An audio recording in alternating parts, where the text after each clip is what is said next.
baby. Welcome to the basement here on this Saturday night. We have a girthy, thick, and lengthy stream for you this evening. Holy shit. The news has been crazy the last few days, and we are going to go over it all. News from all corners of nerddom. That is what I have for you this evening.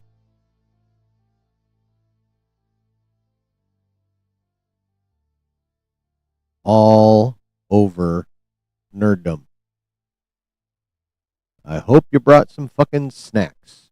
Because if you didn't, go grab your snacks. And also, fill your cup and light your smoke. Because it's time to get nerdy.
Welcome everybody to the basement here on this Saturday evening.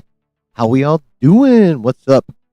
Who all up in this bitch? Spicy Dan, Leia, C-Dub, and Brooke, Griff. Welcome, one and all, to the basement on this Saturday evening. And my God, is there a lot to talk about? You should see all the fucking tabs I have open. I mean, I could show you. Actually, technically, if I wanted to. You know what? Just so you believe me. Look at all this shit. We talking about all this shit tonight, folks. When I say this bitch is gonna be girthy, I mean it. Yeah. So how is everybody? Brooke, thank you for posting the Discord link. Yes. If you have not yet done so, you should join the Discord. But even more than that, right now, right this second, hit the like button. Please and thank you. And if you are new, please also hit that subscribe and the notification bell. Glitch.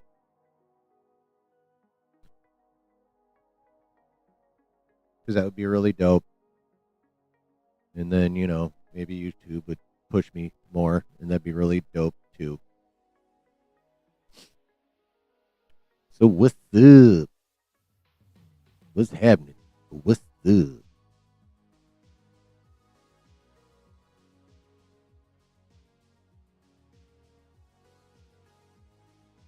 How was the conclusion to everyone's week?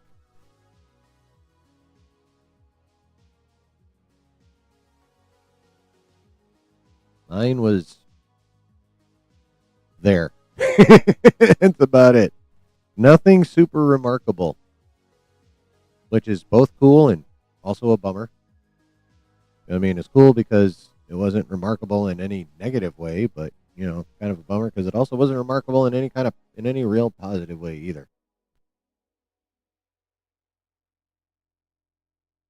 Week ended up being okay. Nice. Yeah, you had a bit of a rough start to it, as I recall. I'm glad it improved for you, Bree. Got all your stuff at work done? Sick. Might go out with some friends later too, huh? Nice. While you're out with your friends, like just temporarily gank their phones and pull up their YouTubes and sub them. You don't necessarily have to hit the bell, that way they might not notice.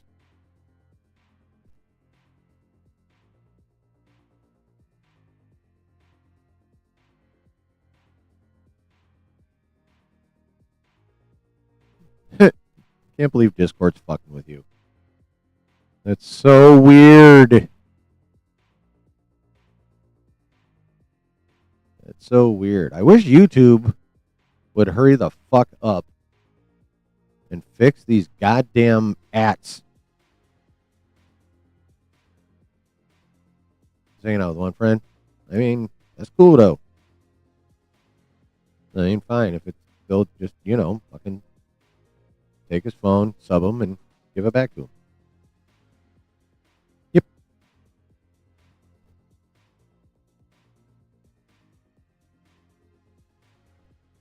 Ah. I hate when there's shit in my eye.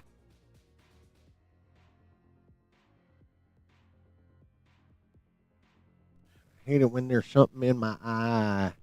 Well, technically it's on my eye. If it was in my eye, that'd be a real fucking problem.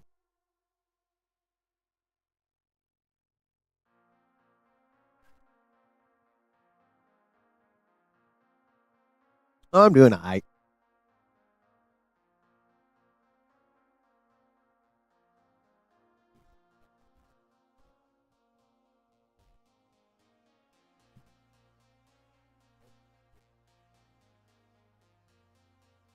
Fucking cat. I love my cats. I really, really, really, really do. But, when they get wild and rambunctious and get into shit they're not supposed to, it can be a little annoying. Their cats and toddlers are basically the same thing. Cats just have a marginally stronger sense of danger than toddlers do. Toddlers have no sense of danger until it hurts. Oh, boy. But anywho, what's up with you, basement crew? What'd it do? I got no more. That's enough of the rhymes. Yes, some of the time. I'm rhyming, I mean it. Anybody want a peanut? One of the greatest films ever made. If you know, you know.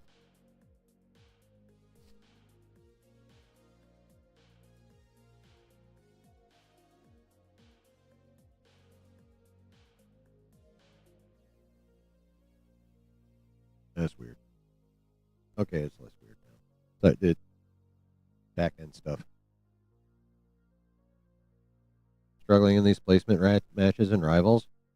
Yeah, I saw fucking Big Mike and Justin went on like super late, like literally right before I went to bed. Well, not right before I went to bed, but very shortly before I went to bed. Like I went to bed earlier than I normally do because I was fucking pooped last night. I think Justin hopped on at 11:30 Eastern. I was like, "Do your shit, man. I'm gonna go do my shit, and my shit is going to bed."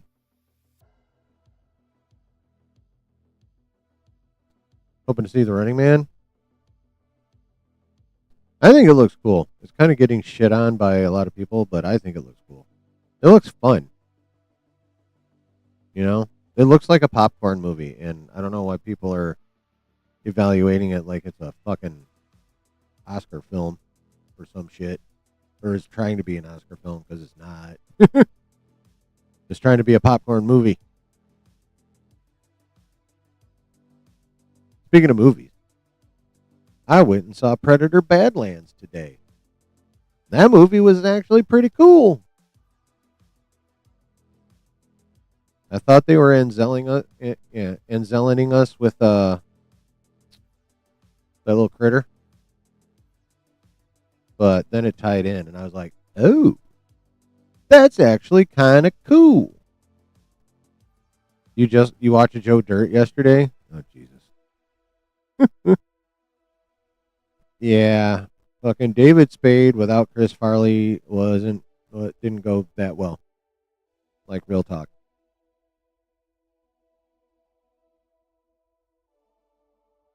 Just didn't quite have it as well on his own as he did with his big buddy Chris Farley.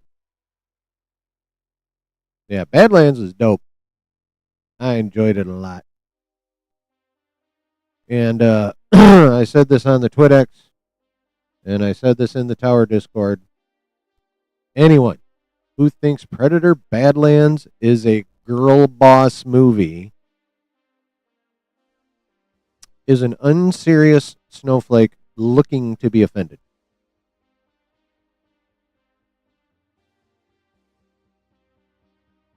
Yeah. That's pretty much all there is to that. It is so not a girl boss movie. Now, are there female lead slash co lead characters? Yes. But it is not a girl boss movie by any stretch of the imagination. Or at least it shouldn't be by any stretch. Evidently, it is by some stretches. Ignorant fucks. But yeah.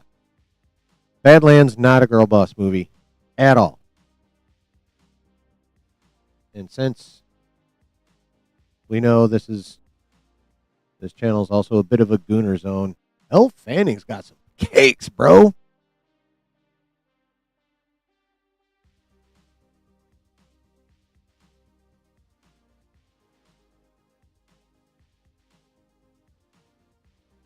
Elle Fanning has some cakes, bro. I mean, obviously you didn't realize it for like a third or more of the movie because, she was half a synth for a lot of the time, but, when we finally got a look, Elle Fanning's caked up, man.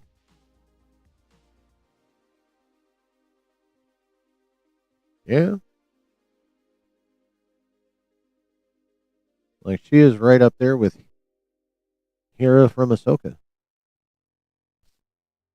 Mrs. Kenobi, Ewan McGregor's old lady.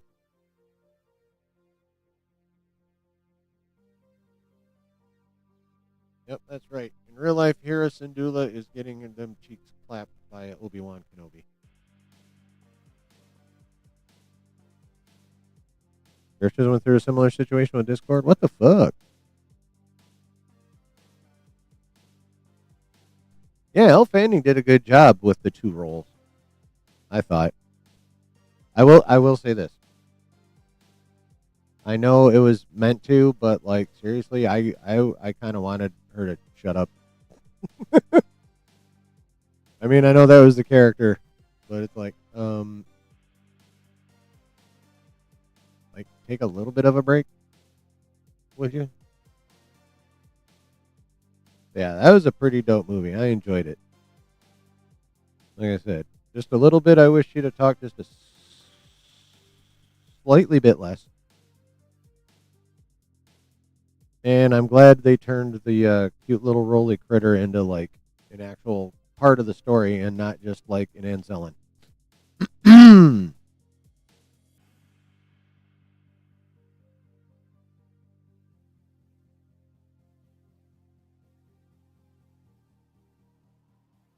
The $200 verification process on Discord.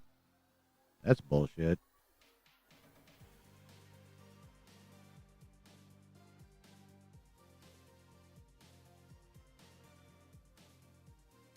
Yeah, I've fallen for one or two scams in my lifetime, but very rare.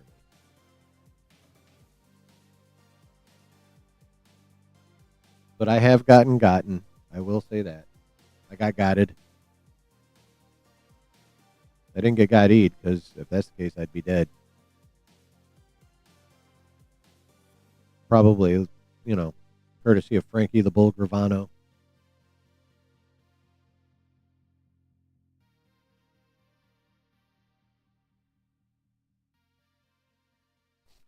Yeah, $200 is fucking nuts, bro.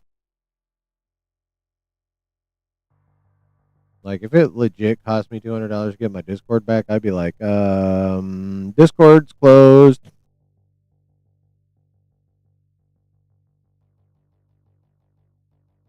I'll start a new server, guys. This one's done.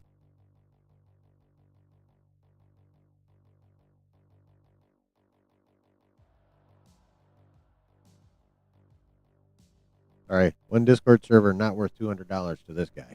Nope, nope, nope. No motherfucking way.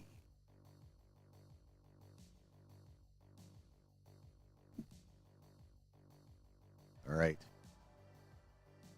Before we begin into this fucking big old pile of news that we got to go through, I shall salute you, chat, for being a dope ass community. Slancha.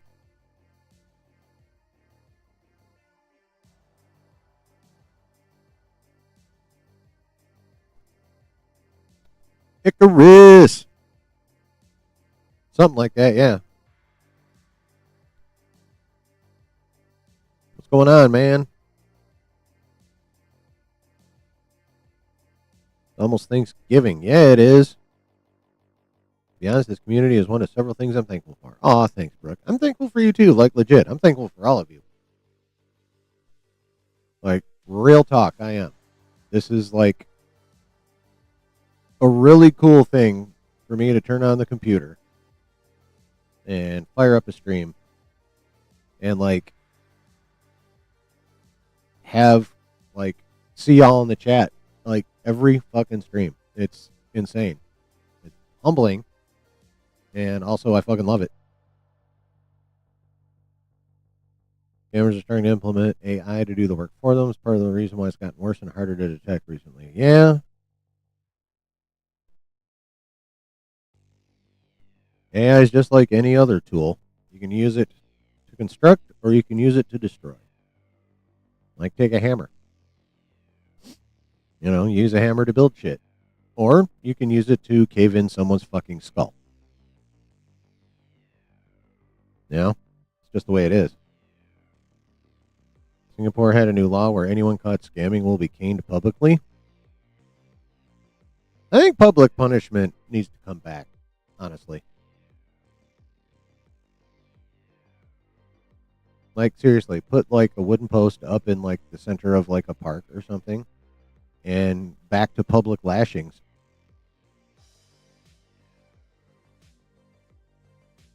Yeah, by the way, when it comes to like dealing with criminals, like criminals, not like people who get busted with like, an ounce of weed on them. I mean like criminals. Liberal leaning chilling gets like turns a hard right. Thank you, C Dub. I appreciate that. But yeah, when it comes to dealing with like, I make a hard right when it comes to crime for a lot of it. Not all of it, but a lot of it. And yeah, public punishment needs to make a comeback.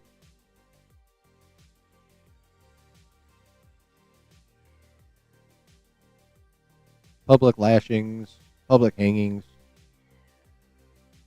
public firing squads. Hell, bring back public burnings.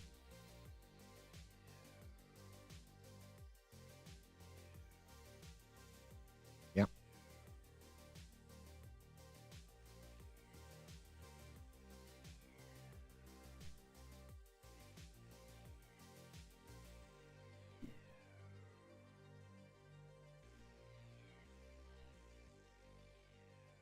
Gotta make criminal justice an actual deterrent again.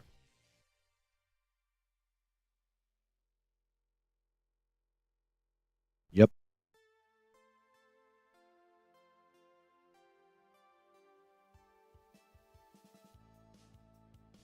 Ba-da-ba-da-ba-ba.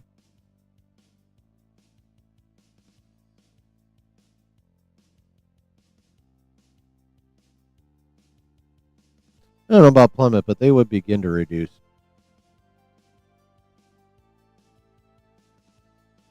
I mean, ideally they would plummet. But, heading in the right direction, which is less, is, a good start. Yep.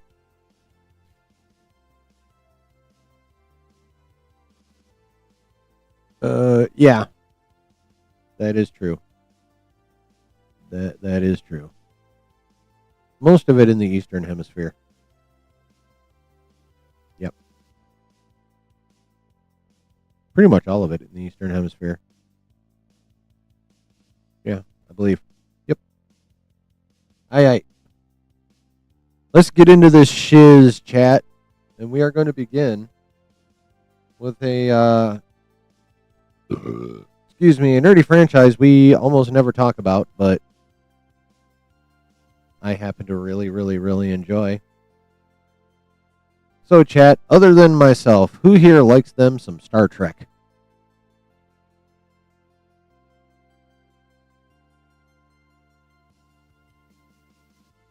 Who here likes them some Star Trek?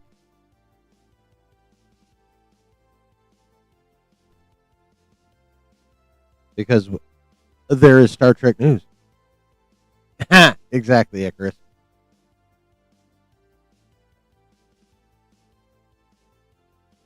Exactly. Finishing Next Generation, something on the back of my mind, but need to get to it. Yeah, you fucking need to get to it, dude. Yes, you do. Anywho, we actually have some Star Trek news, chat. Check this shizzle out. New, this is courtesy of Deadline. New Star Trek movie and works at Paramount. And it's, like Paramount is in the news for a lot of reasons. From Jonathan Goldstein and John Francis Daly. Exclusive. After breathing new life into high-profile IP like the Spider-Man franchise and Dungeons & Dragons, Jonathan Goldstein and John Francis Daly are looking to boldly go where no directors have gone before with a popular franchise. Sources tell Deadline that the duo are coming on to write, produce, and are attached to direct a new original Star Trek film for Paramount. They will produce under their Gold Day banner. Plot details are being kept under wraps for now, but sources say Goldstein and Daly's film is a completely new take on the Star Trek universe and not connected to any previous or current television series, movie, or prior movie development projects. That pitch falls in line with Skydance founder David Ellison's recent comments on an earnings call, where he said the next Star Trek film would not be a sequel in the Chris Pine-led series, but something different with new actors. While not confirmed, sources also add it's likely that new characters will be featured in this version. As for Goldstein and Daly, the two have shown a knack for delivering scripts with new and fresh takes on existing IP, while also adding a fun and lightness that differentiated them from other films in the franchise. Films like Spider-Man Homecoming, which the two wrote, I did not know that, that's cool, and the recent Dungeons and Dragons Honor Among Thieves, which they also directed, earned strong marks from fans and critics for strong stories and fun, witty humor. Fans didn't give Dungeons and Dragons Honor Among Thieves that strong of marks because it fucking bombed in the theater. What up, Rob?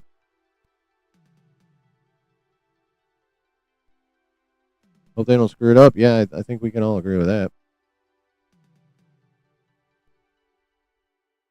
Long week? Yeah, it has been a long week. But yeah, so that's cool. I didn't know they did Homecoming. That's encouraging. I keep meaning to watch Dungeons and Dragons Honor Among Thieves because it looks like it's a fun movie. Icarus just said the D&D movie was fun. It does look like a fun movie. I need to check it out.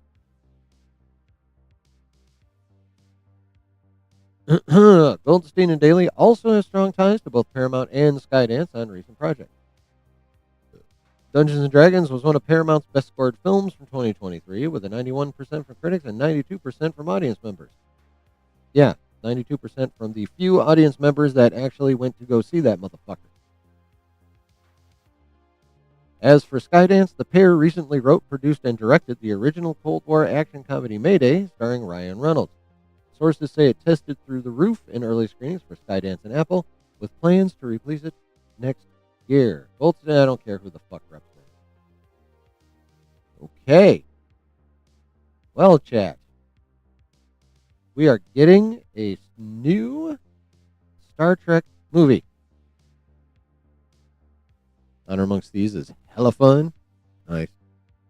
Yes, I remember Josh saying that.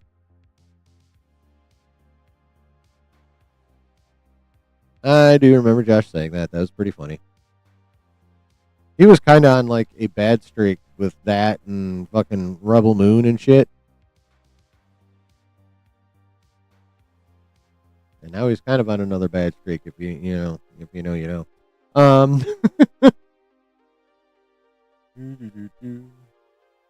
So yeah, here's the completely new take.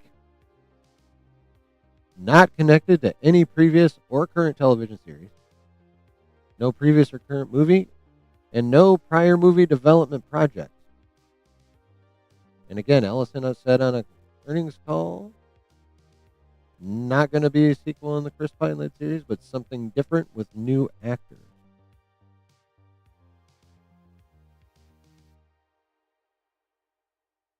They shut the Chris Pine Star Trek 4 movie down. That's what they shut down. Now they're doing this.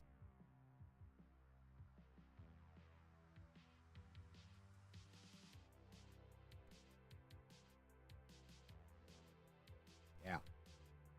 So, completely disconnected from everything. Like, literally everything.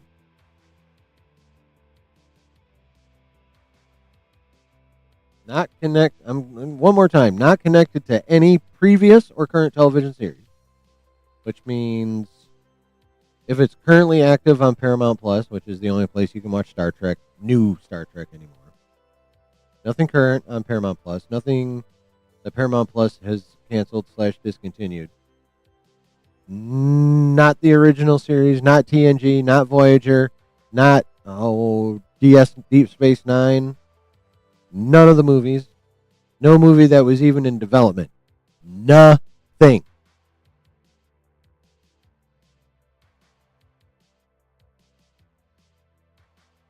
Nothing. They are literally taking Star Trek.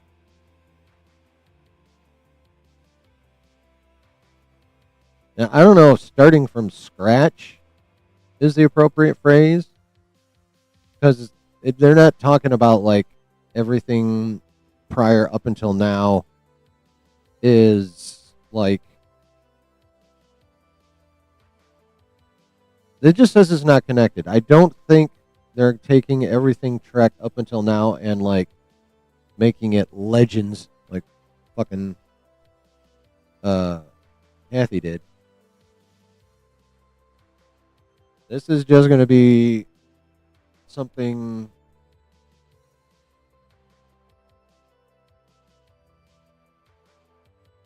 Obviously, it's going to be some kind of Federation ship with a Federation crew. They're just going to be like from over here. You know? Like all the shit we're used to kind of comes off of this area. Basically, what it seems like they're doing is going, okay, all this shit was cool, but we're going to take this bunch of people in this ship and they're going to be over here, and they're going to go off and do over the shit all over there, all on their own. And it's going to have nothing to do with all this shit you're used to, except by name only. Like, there's going to be no Kirk, there's going to be no Picard, there's going to be no Data, there's no Spock, nothing. All new ship, all new group or crew, all new adventures, probably in a whole different part of the fucking galaxy. That's what this is telling me here. Probably not going to I mean, if it's not connected to any of that shit, it will not be the Enterprise. The ship will not be the Enterprise. Let's accept that first. Whatever ship they're on will not be the Enterprise. So it's Star Trek Starfighter. I mean, kinda. That's one way to look at it. Except Starfighter, in one way or another, is going to end up leading back to Rey. And this ship will not necessarily lead back to Kirk or Picard. All new, all different Star Trek. Dude, why would you even put that in the universe? And let's remember who's making this movie. This is the new Larry Ellison owned Paramount. I don't think an all new, all different Star Trek is going to be anything like all new, all different Marvel. Yes, there is a U.S. aircraft carrier called the USS Enterprise. I believe it is decommissioned, but I'm not 100% sure. Someone could fact check me on that if they're curious enough. I'm not that curious.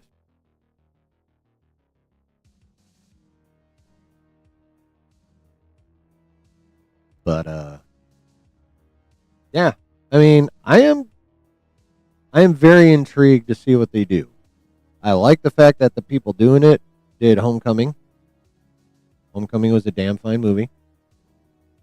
I still have to watch the Dungeons and Dragons movie, but like, I trust y'all in chat, and y'all are saying it's a pretty fun watch and underrated. It is decommissioned, okay, and underrated and hella fun. So I'm gonna go ahead and include that as a positive as well. So I am very intrigued. I cannot wait till like we get some details about what they're planning. I'm very, very, very, very curious. I can't say I'm excited till I have a little bit better idea what's going on. But as of right now,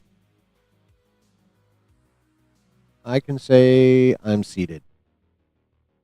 My ass gonna be in the theater and watching that fucking movie. Probably no matter what I hear about, unless it's like literally universally universally hated, then my ass will be in the theater. 100%. But right now, I'm excitement is not the word. Definitely curious, definitely intrigued.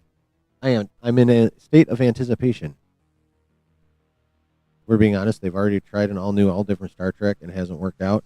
Yeah, Alex Kurtzman is a fucking idiot. Like, the best of the new Paramount Plus Trek was season 3 of Picard, and that was done by Terry Matalas, who that season was showrun by Terry Matalas, who happens to be the showrunner for Vision Quest. And if you recall, Jeff Snyder reported that Marvel was so impressed with the job that Matalas did on Vision Quest, they put him in the running for the Nova show whenever they get to it. So, yeah. But yeah, Kurtzman has not done. Kurtzman's Star Trek is very like Marvel's Multiverse Saga. A couple 3 gems, but mostly what the fuck. That's Alex Kurtzman's Star Trek.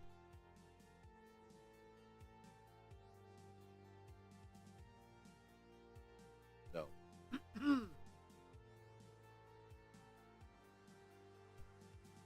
but I'm encouraged, and I'll be seated, I would imagine. The animated show was good too. What was that? Below Decks? Was that what that was called? I heard that was. I did hear that was good. Am I right though? Is that Below Deck?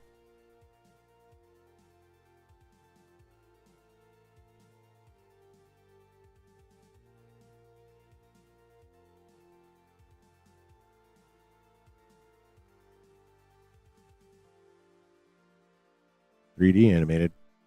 So not Below Decks? No, Below Decks is definitely 2D. Below Decks is definitely 2D. Prodigy. Ah. Oh, Lower Decks? Okay, my bad.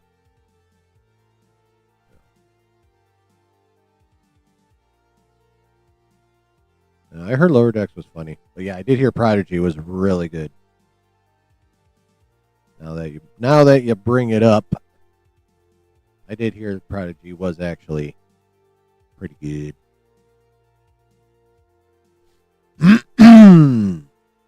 This wasn't for you? Not your cup of tea? I mean, that's fair. That's fair. Got her.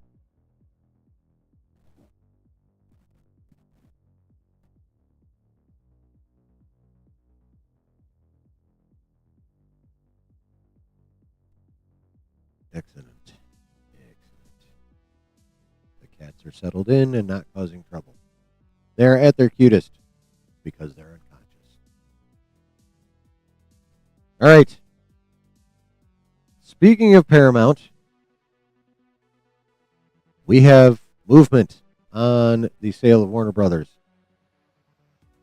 I know, weird transition saying speaking of Paramount and then mentioning Warner Brothers in the very next sentence, but as we all know, Warner Brothers is for sale, and there's been a fuck ton of news about Paramount wanting it really, really, really, really badly, having already made 3 offers for it that were all rejected.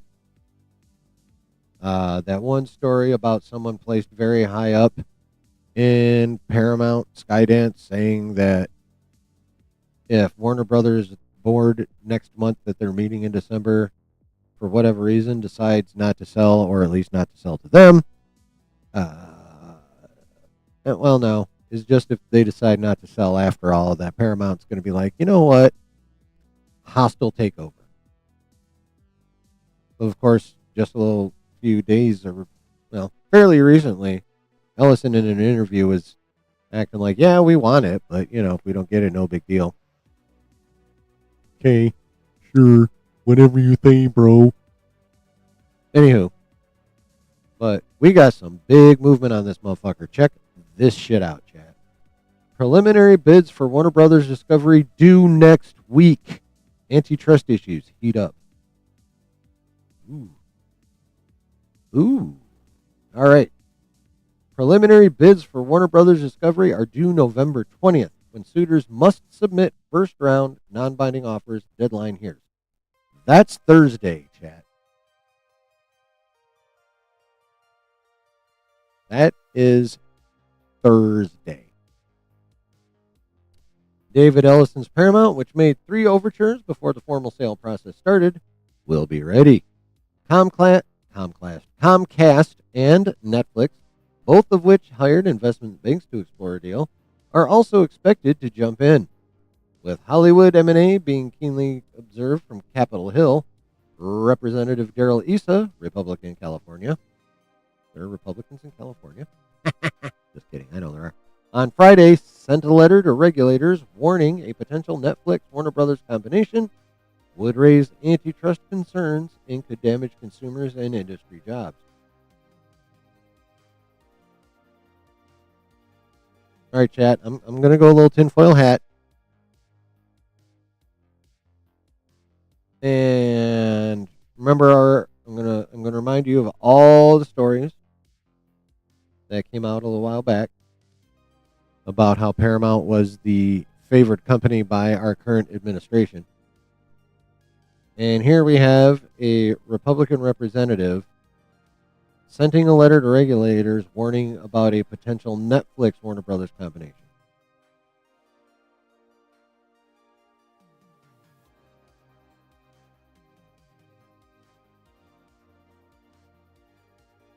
Could be coincidence. Could be. But I'm going to say no. Parties interested in Warner Brothers Discovery previously signed NDAs, non-disclosure agreements, and accessed a data room to dig through the company's financials and prepare preliminary bids. A second round of binding offers will follow. If there is to be a sale, Warner's is hoping to have settled on a buyer by Christmas. Now, this is not the first time we heard this. A week or two ago, a CNBC report came out saying this will probably be over by Christmas.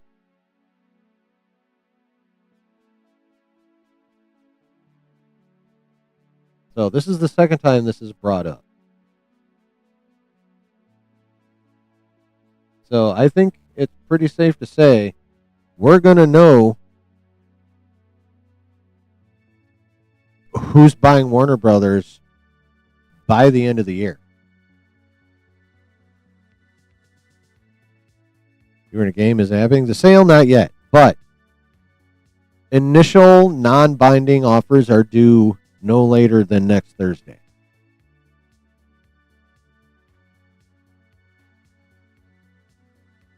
And then after that, there will be a round of binding offers. Like, basically, the final offer.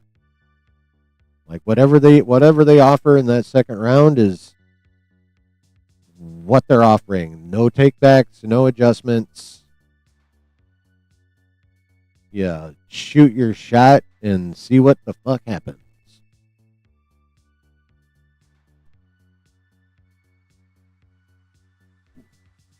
I can only imagine the amount of corporate espionage that is going to be happening.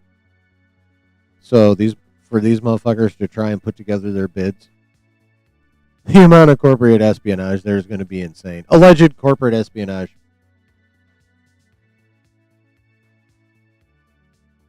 Will be insane. If people are buying Warner Brothers, how did they put billions into making the new Harry Potter TV show? That would be considered an investment to drive the stock price up.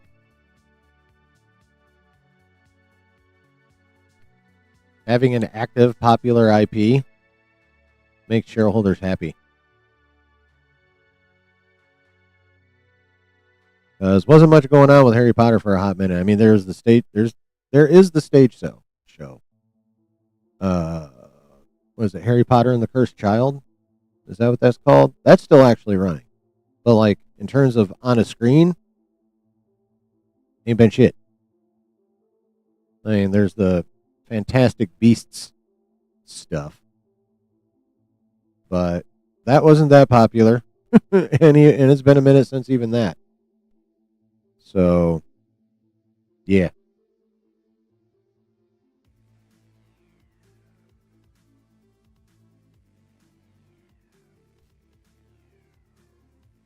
Active investment in popular IP makes shareholders happy generally. Makes you saw look really good. Yeah, I've seen a few pictures. They definitely have the aesthetics down really, really well. I'll say that. We'll see about the show itself, but yeah.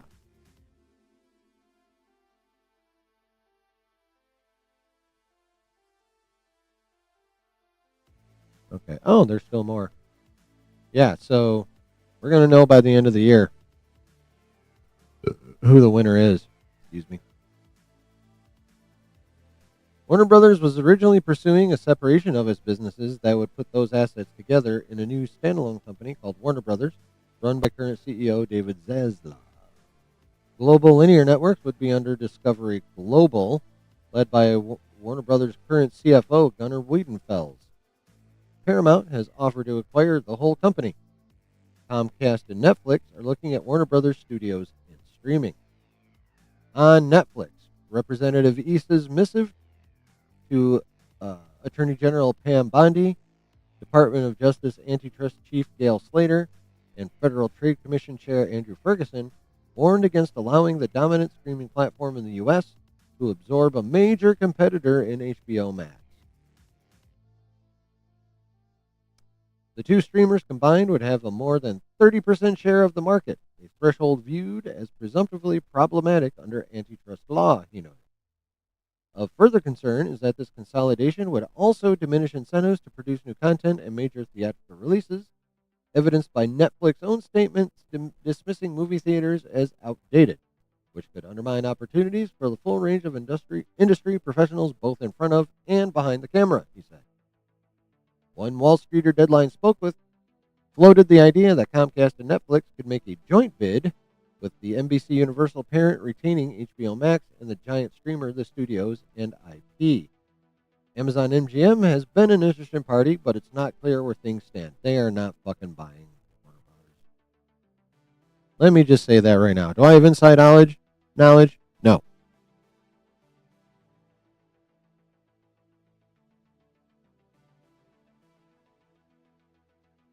But Amazon MGM is not buying Warner Brothers.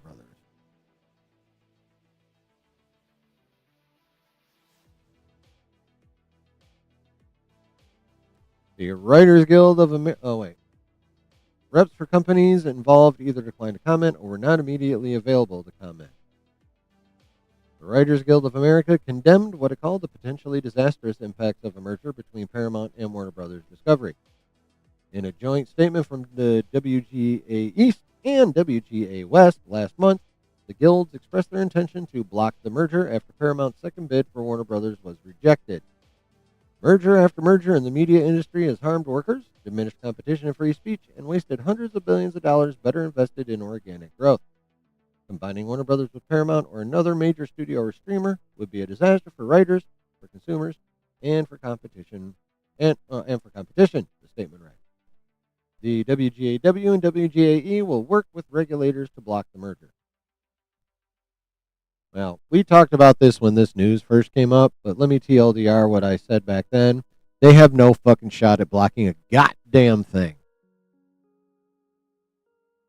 The regulators, DOJ, all Trump stop, especially if it's Paramount. Because again, all the stories about how Paramount's the government's favorite child.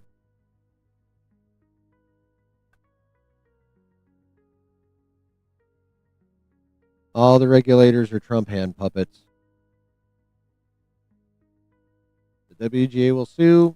The case will make it up to the Supreme Court, which has a 6-3 conservative majority. So basically, taking everything into account, the WGA has no fucking chance to block anything.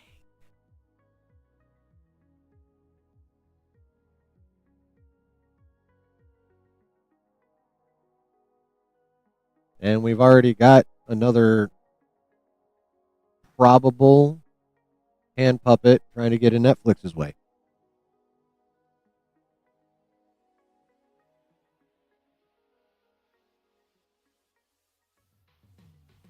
But setting all that aside, which technically is speculation, although I firmly fucking believe that shit.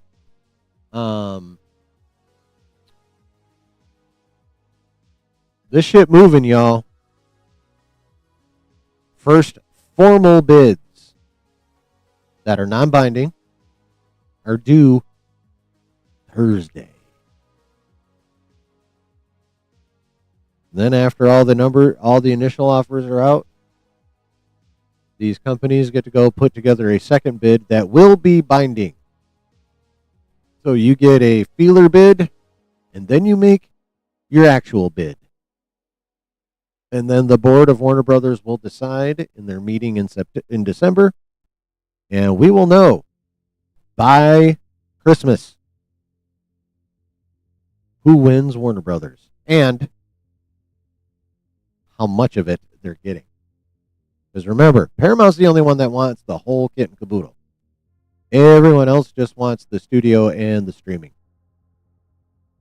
Paramount's the only one that wants the linear shit, which is, your Discovery and your ID and all that crap. Basically, if it's on cable, Netflix and Comcast, NBC, Universal don't want that shit. They already have enough of their own Comcast has enough of its own fucking channels. They got Peacock.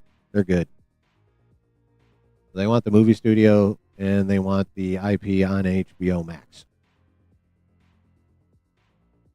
Yeah. So there it is, folks. Initial offers by Thursday. Second offer, probably binding offer. I would imagine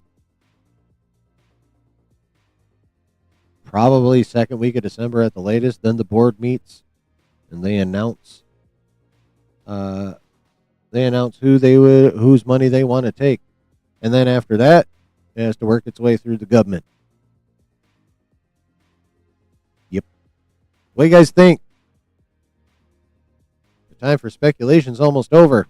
About time to see what the hell is actually going to happen, and then we can start a whole new round of speculation based on that new information. Speculation. I love speculation. What you say, chat?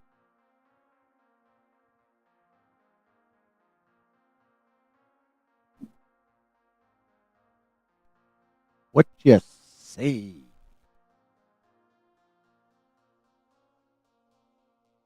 Executive Judge. What's up, man? News in the good and evil world of capitalism? That is correct.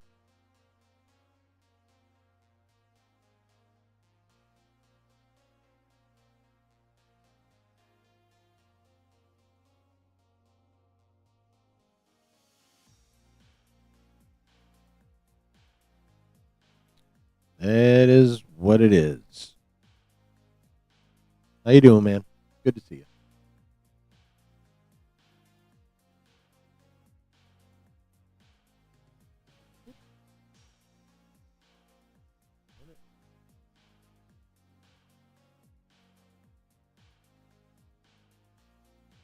I clicked one too many times and eliminated the story. Moo.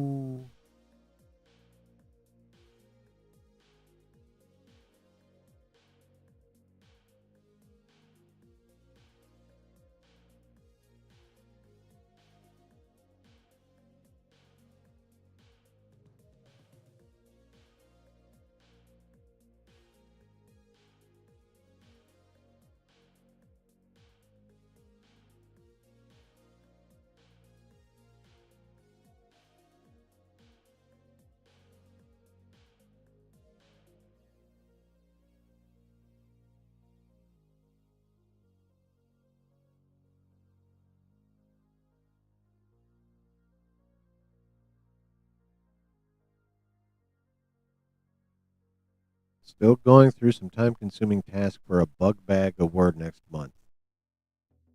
Why are things always hard when you want to get the green? Oh, because it's a bunch of shit. Like, that's the way it always goes. What the hell is a bug bag award? I'm going to need you to explain that shit just a little bit. Pretty please and thanks.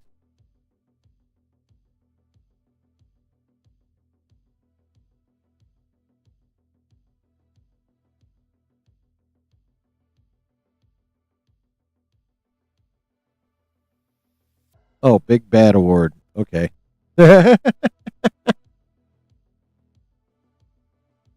Okay, so what award? What are you trying to do? What's your project? Tell the class. Inquiring minds want to know, man.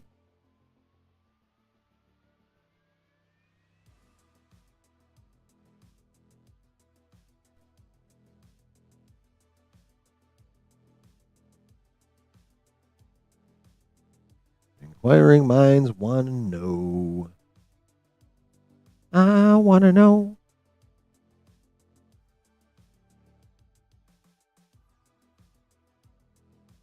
I want to know.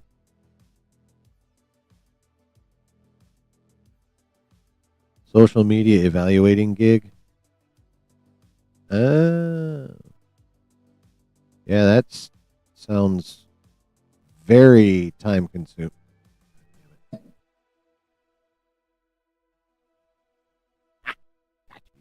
Fucker. Yeah, that sounds tedious as shit.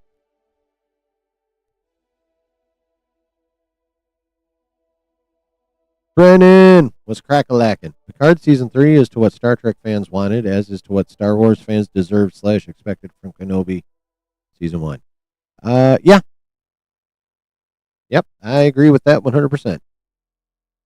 That is true. Sorry, I know you missed a lot. Dude, you don't have to be sorry. And technically, you haven't missed anything. You just have yet to watch it on the replay. That's all.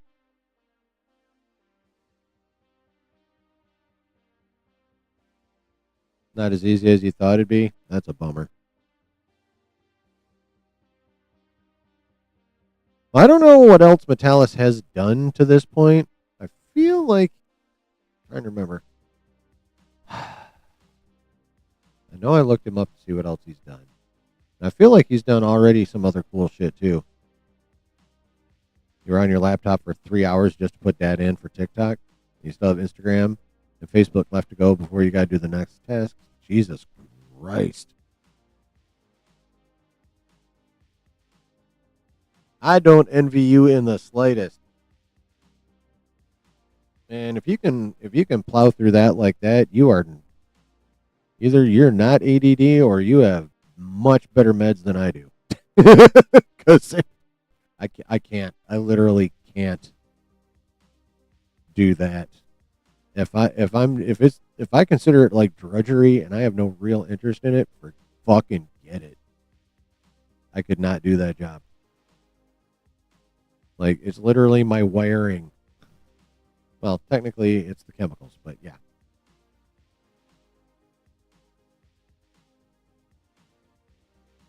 No fucking way, bro. I mean, I'm actually kind of jealous that I can't like get through like tedious shit without wanting to lose my mind and or like just stopping and walking away. Like there's stuff I'm pretty sure I would enjoy doing if I could actually get into it. But and now Vision Quest, that's correct. And again, Mr. Jeffy the Insnider reported that Marvel was so happy with his work on Vision Quest, they added him to the list of potential showrunners for Nova when they finally get around to it next saga.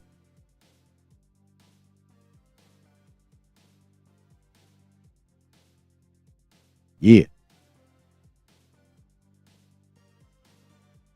Like, I had next to no desire to watch Vision Quest other than curiosity about a couple character lines. And then I heard Metalis was on it, and I was like, now I actually genuinely, like, am looking forward to it just because of Metalis' work on Picard. The website is called Appin. They got some tasks that you can do for a side hustle if y'all interested. If if those tasks are all that fucking tedious, I'm gonna stick to my door dashing for a side hustle. Although I wouldn't mind a side hustle that's like a lot easier on my car. I'm racking up miles, bro, and I'm way overdue for a fucking oil.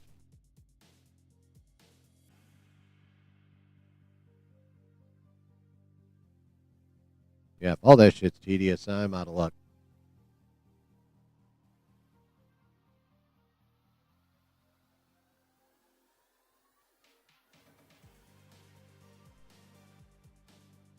If all those side hustles are tedious, then they are not for this guy.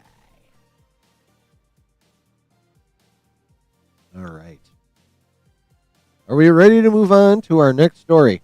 There's only 1, 2, 3, 4 tabs left after this one. I told y'all we gonna be here a minute. All right. This from the land of what are my expectations for Wonder Man? I have no expectations for Wonder Man. Like, I have no real interest in it. I mean, I'm gonna give the first episode a shot, but I'm not expecting much. Like, I basically had no interest when it was announced. No information that's come out since then, including the teaser trailers, has changed my mind on that at all.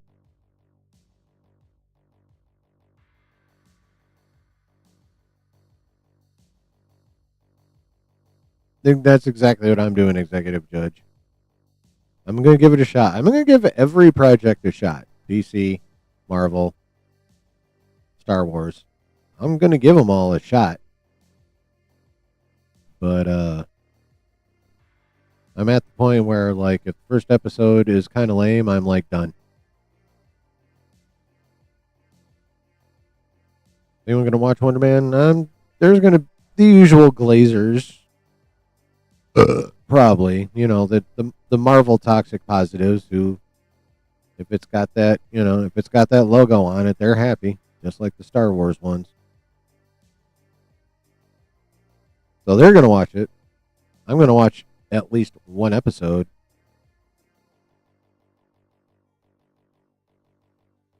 Delta Dan, you hate rival zombies. I thought you liked rival zombies. Spend way too much time on the lady level. I'm guessing that last sentence should say even Darboyd couldn't carry you.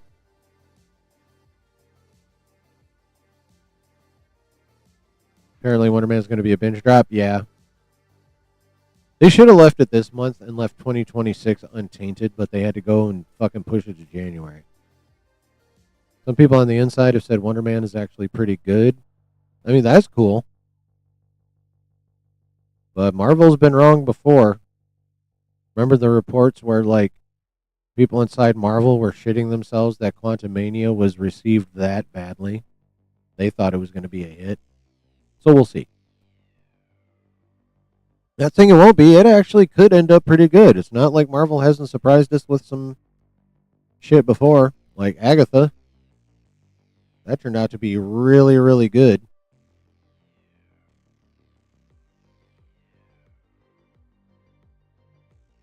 You know?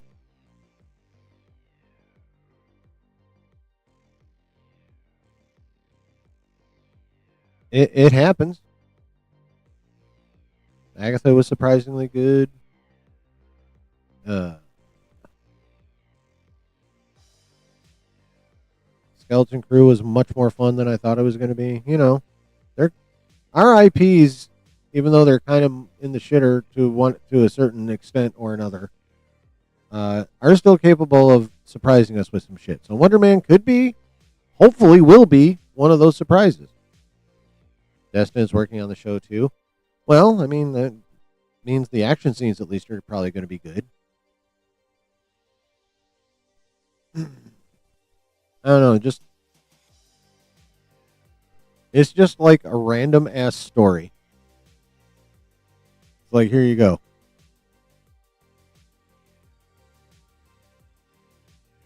Ooh, here's a legit debatable question, says C-Dub. So far, who has done Marvel TV shows better? Netflix or Disney? So there's action scenes. If Destin Daniel Cretton's working on it, there fucking better be. They moved it to January because they don't want to compete with another popular streaming show in December. What the fuck's popular streaming in December right now? Oh, never mind. Well, they're still going to be competing with Stranger Things.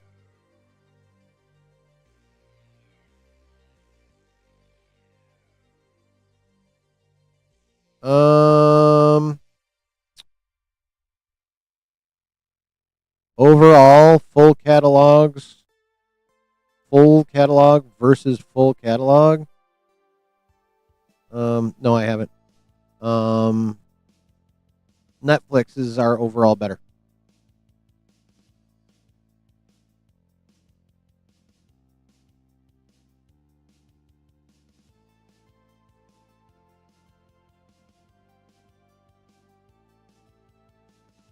Like, I would honestly question the critical thinking ability as someone who thinks Disney's has been better overall. My oldest daughter turned 7 yesterday. Happy birthday! Get some, like, birthday love in the chat for Delta Dan's daughter, guys. Hearts, cakes, whatever. Got her some good gifts and went to Chuck E. Cheese, which was a madhouse of crazy kids. Oh, yeah. I'm sure it was.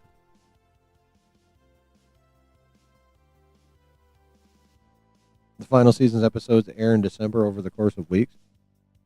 Well, Aren't they doing it in? Aren't they doing the final season in like 2 volumes? Isn't there like a what, like a 2, 3, 4 week break in between?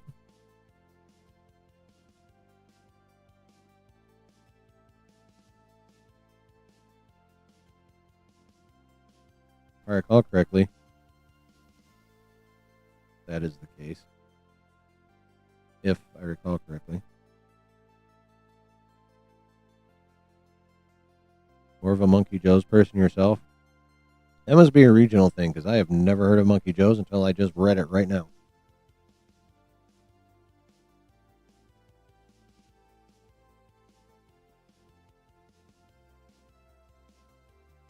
Yeah, Chuck E. Cheese is a madhouse.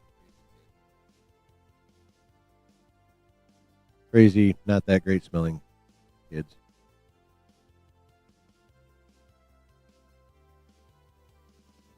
See, there's only two of the Netflix shows that I thought were weak, and that was Iron Fist and the Defenders crossover. Jessica Jones was awesome. Daredevil was awesome.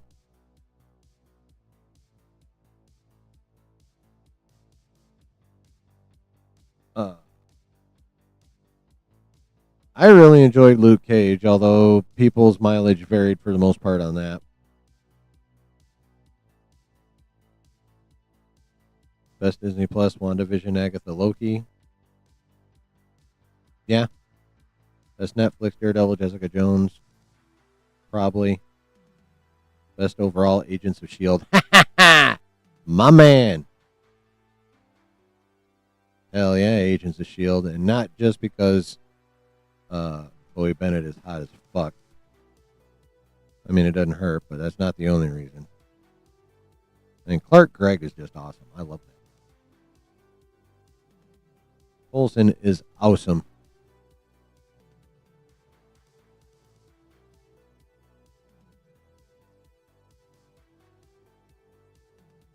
And I like Fitzsimmons.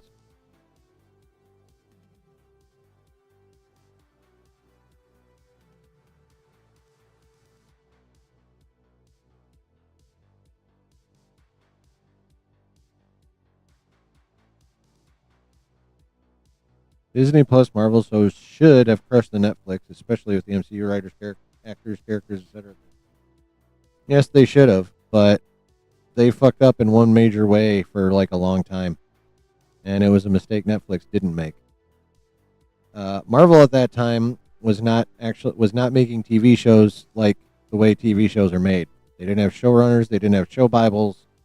They were basically making 6, 7 hour movies or 5.5, 6 hour movies and cutting them up into episodes.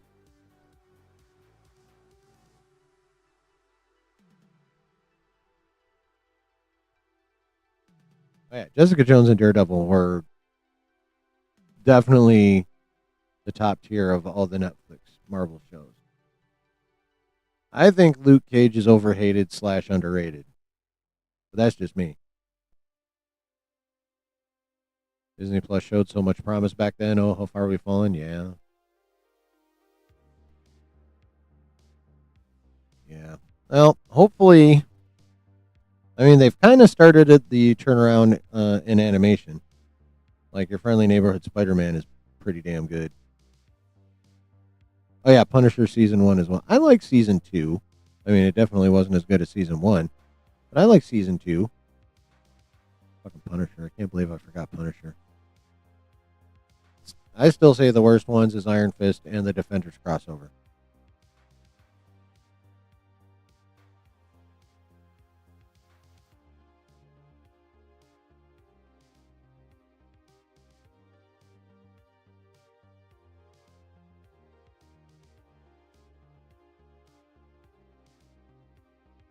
It's being talked about.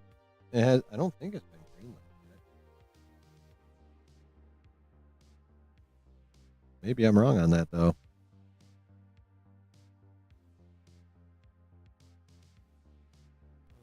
Now you got me curious. That one I will check. That one.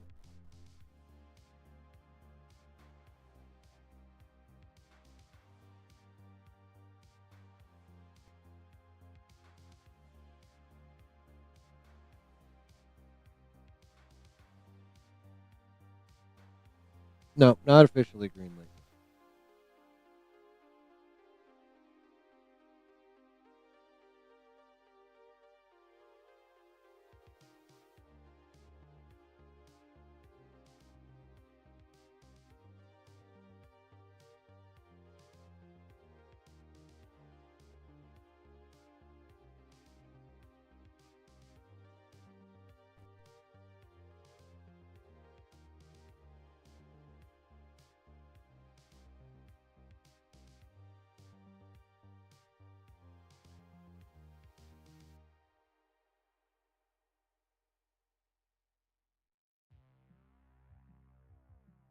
Okay, so nothing official's been announced, but Rickman did report they've begun development on season 2 of Zombies.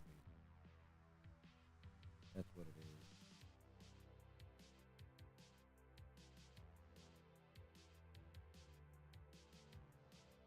Okay. All right, so Rickman says season 2 is in development, but nothing has been officially announced about that, that it will actually be a thing.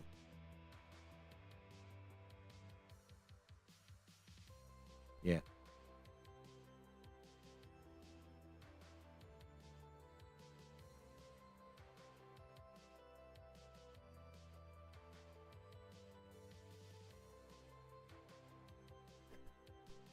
I mean, anyway. All right. That was a fun little combo, but it is time for our next news item. And we now move to the land of DC, owned by Warner Brothers. See how I've got like the whole kind of beginning part of the stream all tied together? Isn't that fun? Anyway, moving along. This comes from Humberto Gonzalez from The Wrap. James Gunn's Man of Tomorrow villain is Braniac. Exclusive.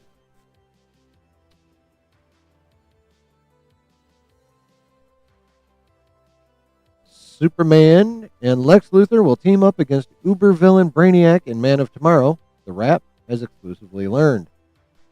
Production on the film is set to kick off in Atlanta in April. Well,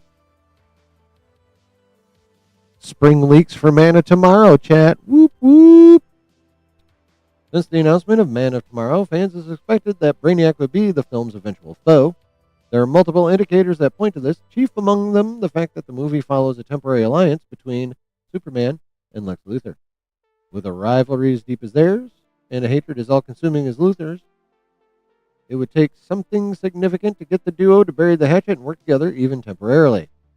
Such a team-up is hinted at during a climactic scene in Superman, when Cornsweat's Man of Steel tells Holtz Luthor that he hopes for the sake of the world that Luthor uses his own humanity for good. Gunn addressed this aspect of the plot in a press conference for the finale of Peacemaker Season 2, which went over like a fart in an elevator. When the Wrap asked the DCU architect what kind of threat could get Lex, who ends Peacemaker in a fairly cushy position. Isn't he in jail? What is he? Anyone here watch Peacemaker? What is he like in the kind of mob jail that they had in Goodfellas? Team up with his greatest, who ends in a fairly cushy position to team up with his greatest enemy. Gunn cheekily answered by simply saying a pretty pronounced one. Lex Luthor is mostly concerned about Lex Luthor, Gunn said, so we'll see what threatens Lex Luthor. Brainiac certainly fits the bill as the supervillain's intelligence rivals Lex's own. Thus making a compelling case for the super smart Luthor to team up with the super strong Superman. Gunn further teased Brainiac as the film's villain when he posted the front page of the Man of Tomorrow screenplay with an image of a human skull with an exposed brain present on the cover. Yeah, we all remember when this happened.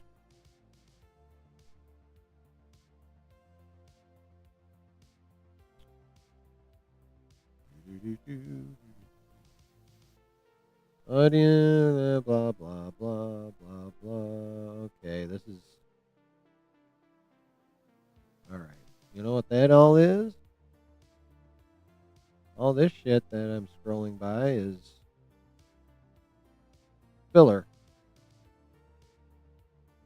And it's interesting information if you know literally nothing, but we know stuff. So basically, the entire story is in this first sentence right here. Superman and Lex Luthor will team up against Uber villain Braniac in Man of Tomorrow. The Rap has exclusively learned. There it is. That's the story. We're getting motherfucking Braniac. We are getting motherfucking Braniac, yo. Again, this isn't. It's not like this is a surprise, right? This is not a surprising bit of news in any way, shape, or form. As they said in their own article, they had Gunn with the picture on the screenplay. Just it was like one of the first character. As soon as we knew it was going to be Man of Tomorrow, everyone automatically was like Brainiac. Even though, as we found out when we talked about Man of Tomorrow, when right after that was the actual announced title on stream, we found out that Brainiac in the comics was not that big a part of the Man of Tomorrow run. I mean, he's in it, but he wasn't like a massive part. There were other villains that were had much bigger uh, parts and impact in the Man of Tomorrow run.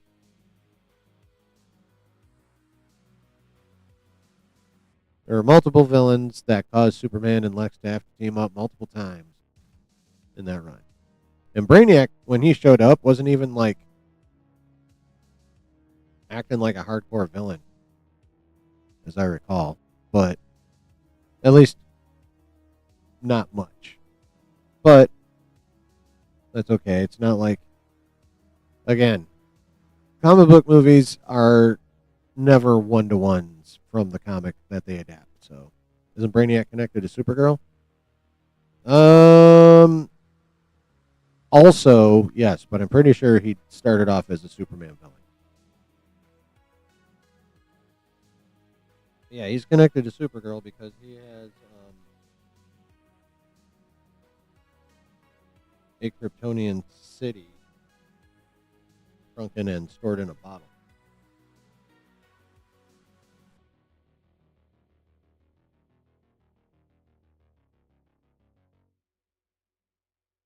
So he's connected to Krypton in general. Yeah.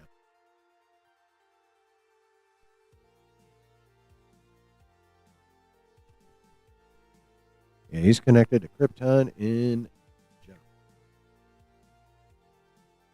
Gonna head out to the bar. Nice. Well, have fun, bro. Enjoy yourself, man.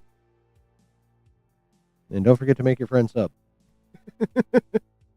Sub count better be up by one by the end of the night, motherfucker. Just kidding.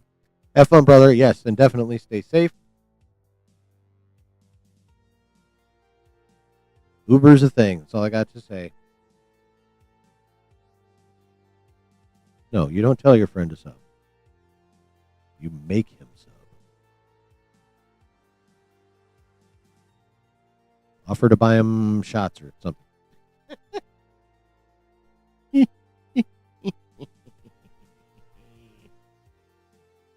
I am evil. So, like I said, not like news. I mean, we all basically knew it was going to be great. Right?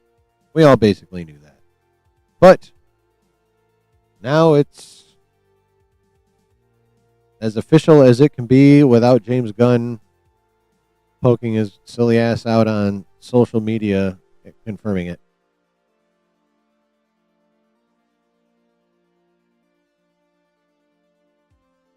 Although I did see a post saying that the Jimmy Olsen show is not actually going to be called DC Crime.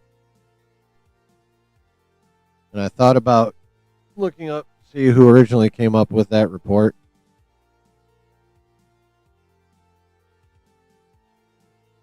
And seeing if it was like a scooper site rather than like another trade, or rather than like an actual trade.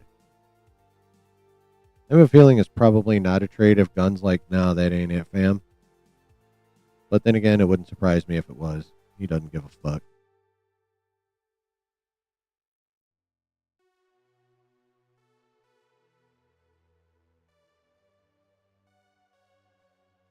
But if the trades print it, it's basically confirmed. So, ladies and gentlemen, chat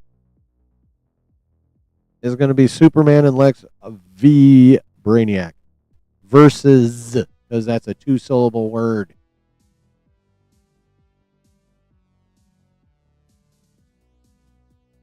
A verse is in a poem or a song. Verses is when you have a battle of some sort. Yeah.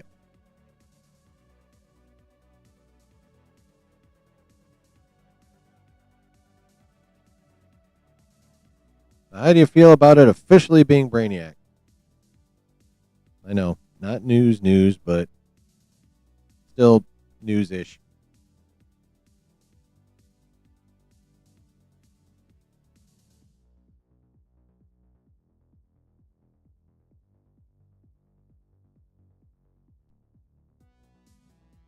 Well, I'll say this, C-Dub. I have always had much higher expectations for the MCU than I did from Lucasfilm. Because when one of their first decisions was to take the EU and call it Legends and be like, yeah, that's going to have nothing to do with our shit, I was like, oh boy.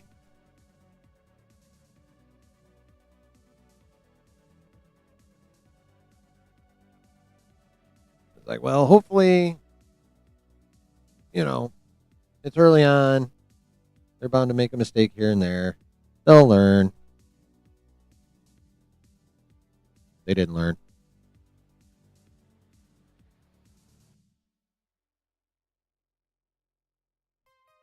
I wonder if Iker had anything to do with that one, too.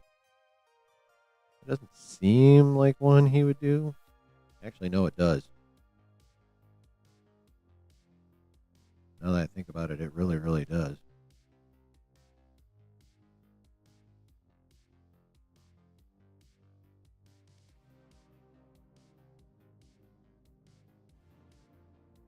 No.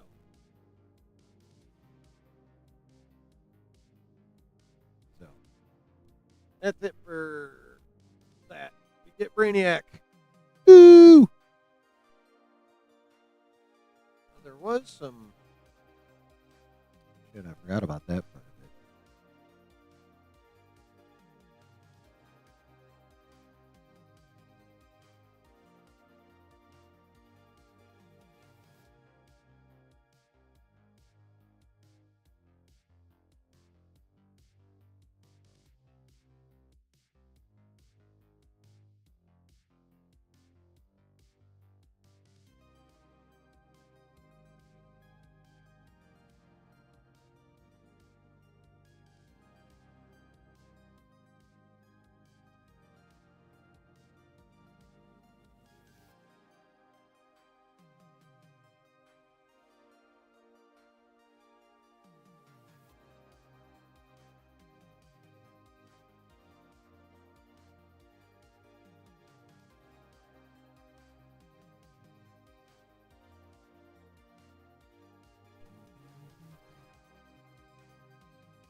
I want...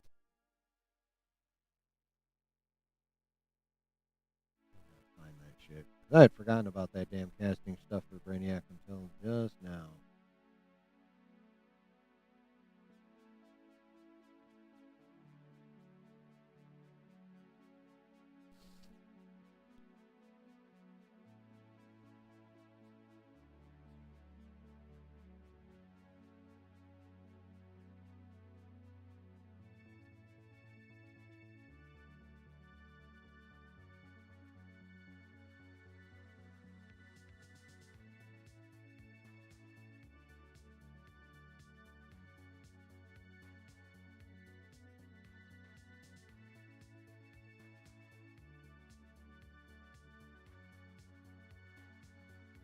The one with the.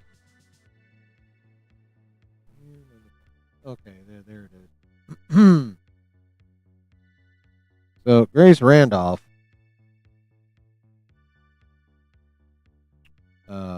posted that David Hyde Pierce, Wallace Shawn, or Klaus Bang tested to play Braniac in Man of Tomorrow. Or and. Okay, well, let's just go through these real quick. Now, Apocalypse Horseman came out, and like a couple of people have now come out and said it was this dude, Klaus Bang. Which, thank God. I mean, don't get me wrong. David Hyde Pierce is great. I like me some David Hyde Pierce. And this guy, inconceivable! I love him, but in no way in fuck are these two even like. Well, they're definitely not good choices, and I think Grace had been trolling with these two. Like, honestly, there's no fucking way. I mean, James Gunn is crazy, but he's not this motherfucking crazy.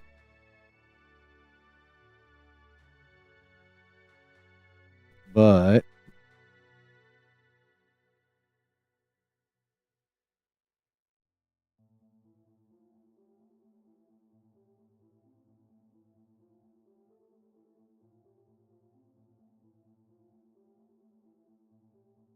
a lot of other fan casting. Yeah, Apocalypse Horseman confirmed the Klaus Bang one. That's this guy. I mean, I can see the homie as Braniac.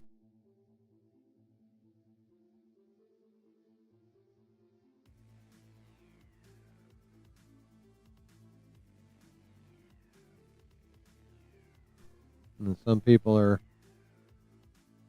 fan casting Matt Smith.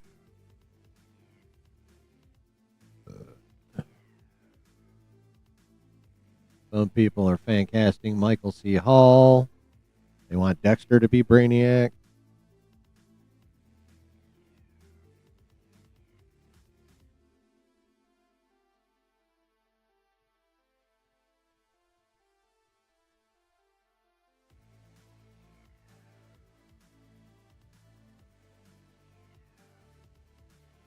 And there are still more actors being tested.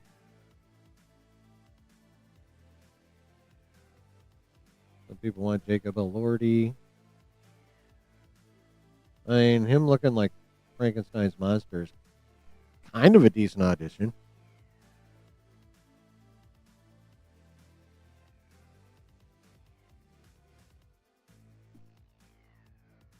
But yeah, I'd forgotten about that. So yeah, right now it's Klaus Bang. One more look at it. At the guy. I mean, he's got a villain look. Got the intense eyes. Got the jaw. Super fuzzy eyebrows. He looks like a villain.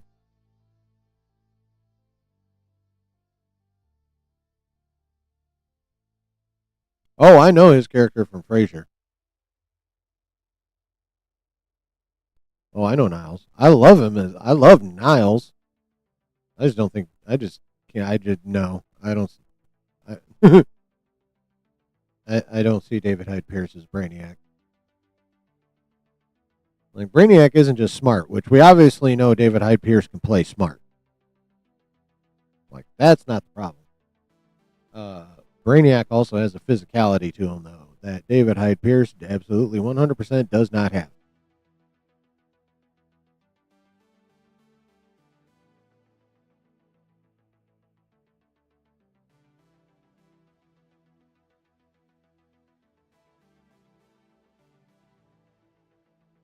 So, yeah. Any more thoughts on the Braniac? Yeah, I saw that. They were obviously attempting to be funny. But yeah.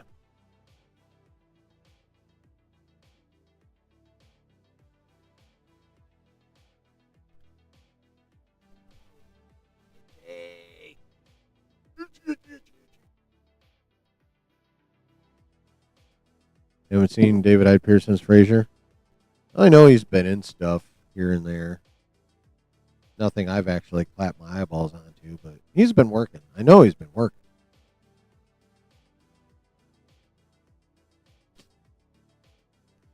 Inconceivable guy is too old. Yeah, way too old. Bazzini. I am waiting here for the scene.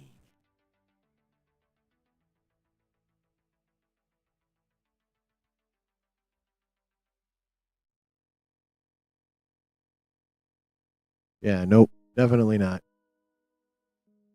Definitely not.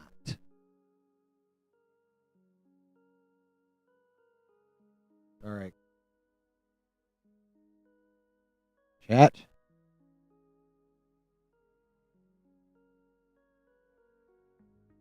Chillin' needs to pee.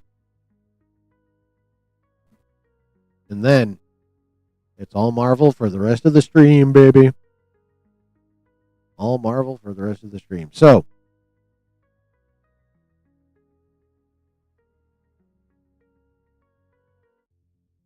I'm going to turn up the music a bit. Go handle my business, literally and figuratively. I'll be back in a bit. Don't leave! Don't leave! Don't leave! Don't leave.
Aight.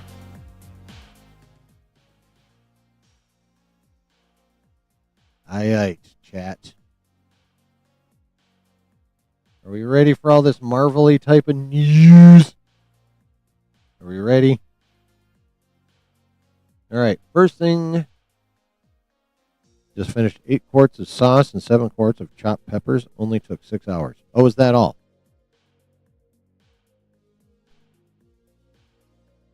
Is that all? Just 6 hours? Jesus Christ.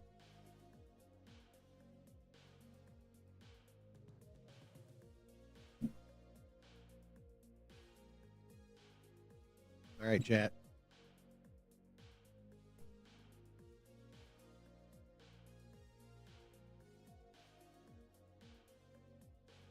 Going with this one. Once again, chat to you. just for being y'all. Prost.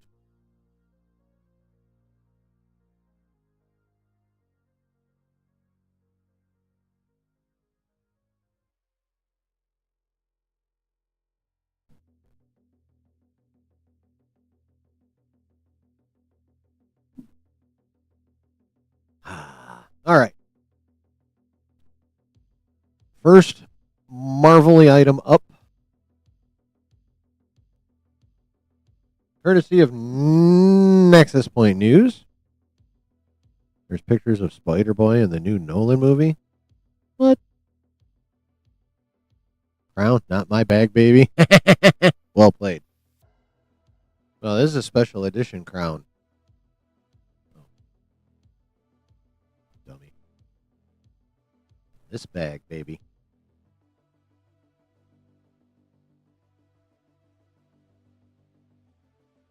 Yeah. Yeah, baby. Yeah. All right.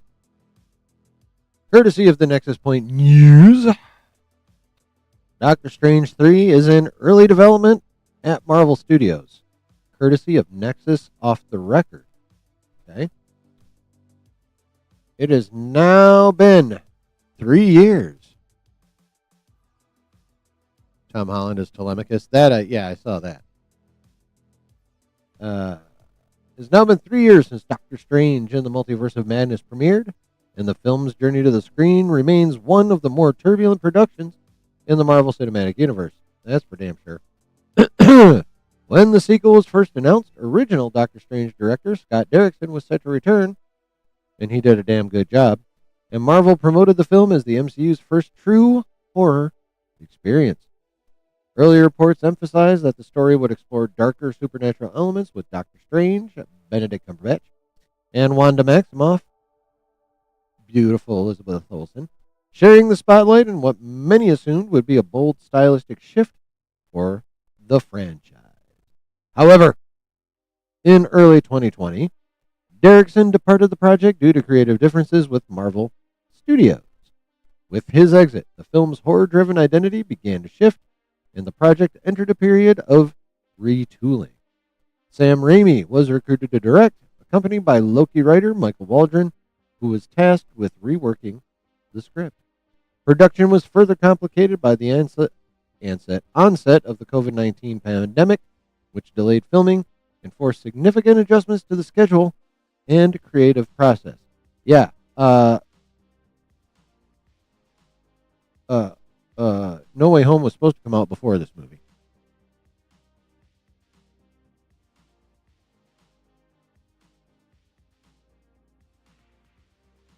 As opposed to part 2, yes, I know.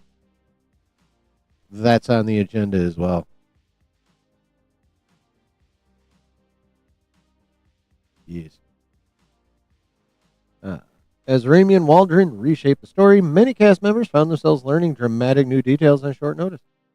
Elizabeth Olsen later revealed that she discovered only 3 weeks before filming began that Wanda would be the primary antagonist of the film. This revelation reportedly conflicted with her expectations, as she believed the story would be more of an ensemble piece that built on Wanda's arc from WandaVision, rather than pivoting her into a villain role so soon after her sympathetic portrayal in the series.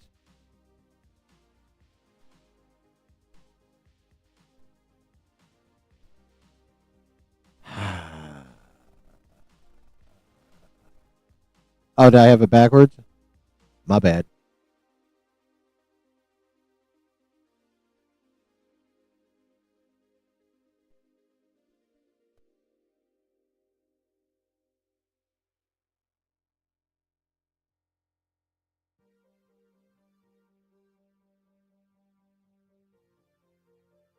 Go away. Nope. God damn it. I clicked the wrong icon. That's not what I wanted to happen. Hurry the fuck up. Do something. There we go. Get out of my face. I want that one. One next.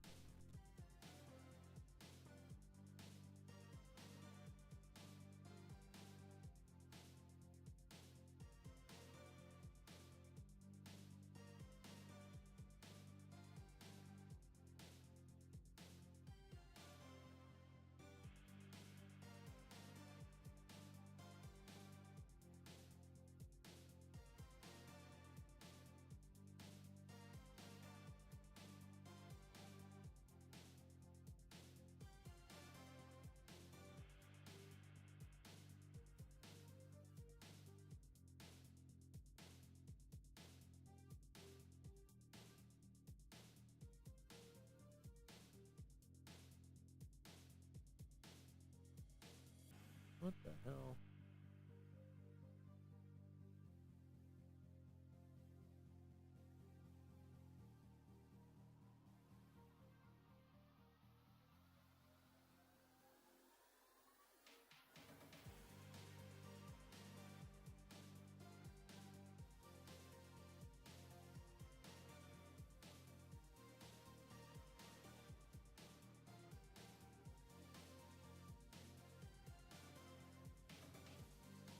What the shit?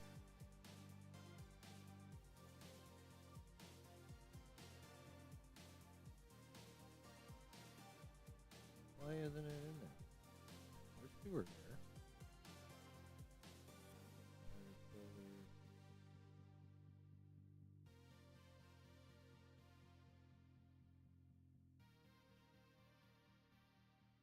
there. Does Disney Plus not have No Way Home on it right now? I was trying to check the release order, and I don't even see No Way Home on that bitch.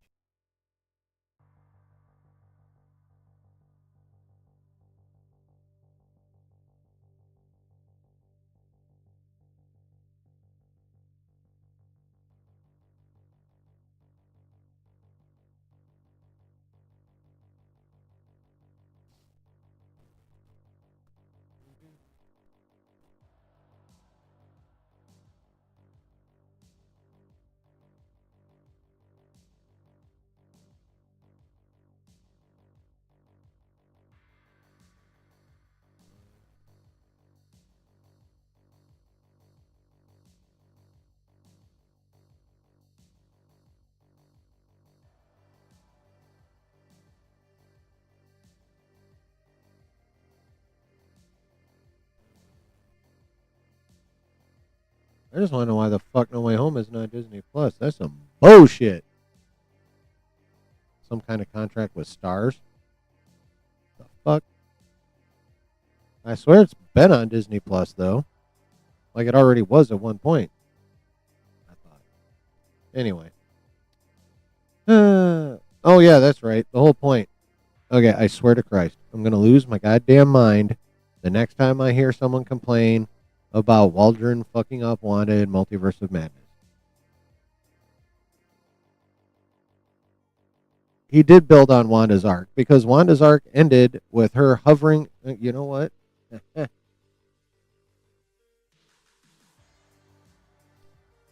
have visual illustration.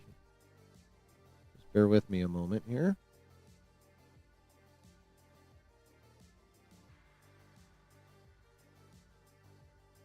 Oh, you know what? Better mute that.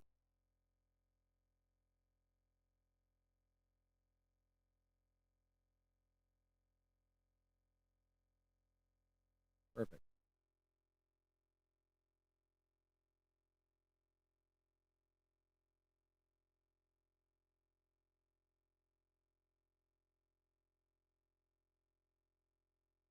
Okay, y'all remember the scene in Multiverse of Madness when Strange went to go visit Wanda, right? Well, this is the very end of WandaVision. After this is the post credit. I'm going to pause it every few seconds to keep from getting copy struck, but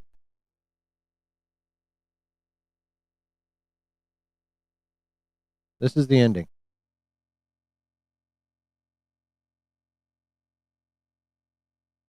I have the music paused at least, or muted.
Oh, look who's dressed exactly how they were dressed in Multiverse of Madness.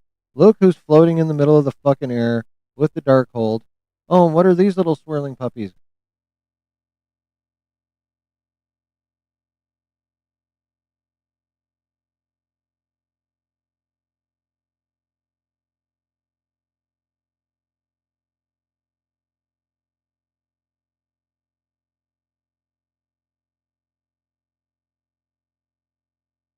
Any questions?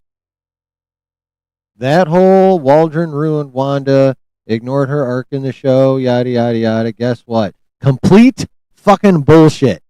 Right there on screen in the app for anyone to go check out and watch.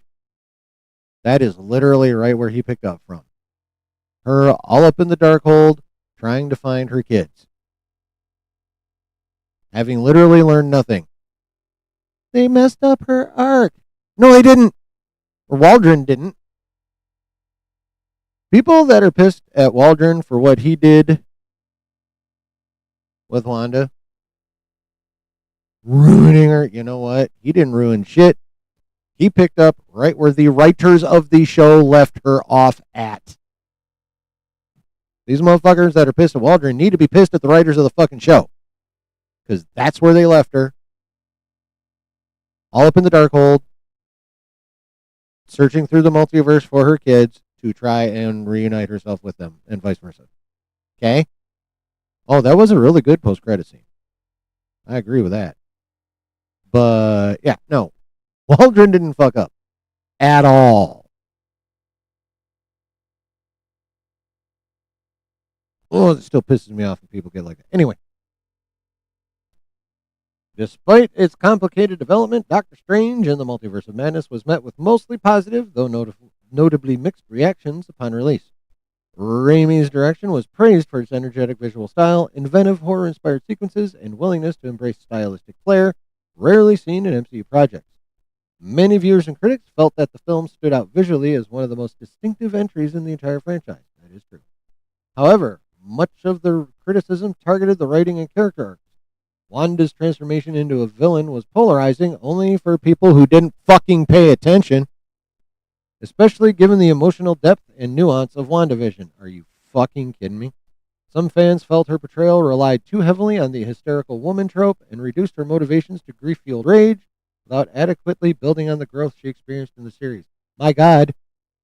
Go back and watch the fucking post-credit scene. There was no growth. None. And that's the show writer's fault, not Michael Waldron. Meanwhile, Doctor Strange's own development was seen by some as limited, with several viewers feeling that the film did not explore his character as deeply as expected for a sequel centered on him. That's fair.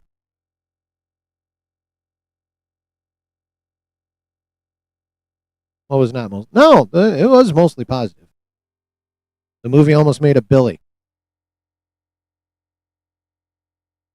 That's mostly positive.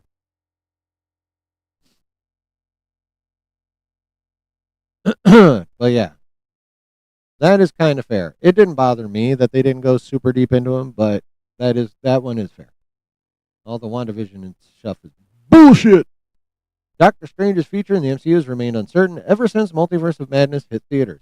The sequel concluded with a last-minute introduction of Clea, played by Charlize Theron, yummy, which appeared to set up a direct continuation of Strange's story. Naturally, fans expected Marvel to follow through on that cliffhanger in short order. Well, it was still early on. We learned how silly that thought was later. See Shang-Chi. Anyway, however, speculation grew when neither Benedict Cumberbatch nor Charlize Theron appeared on the official cast list for Avengers Doomsday, leaving many to wonder whether Marvel intended to resolve that storyline elsewhere or at all. As of now, I'm hearing that Doctor Strange 3 is in active early development. I want to emphasize that none of what I'm about to say next is fully confirmed. I'm simply sharing what I've been told by some sources.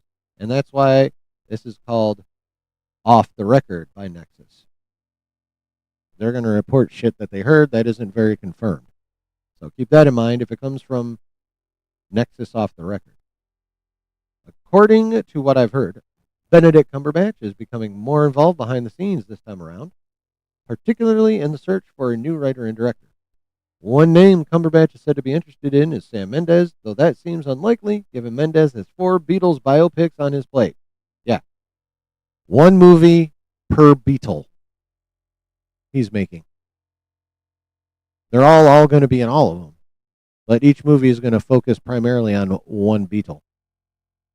Neither Sam Raimi nor Michael Waldron are expected to return for the third installment. I mean, I love me some Raimi, but I'm fine with that. But they really need to have Waldron on it. Well, maybe not. Additionally, the film isn't expected to begin production until after Avengers Secret Wars has finished filming.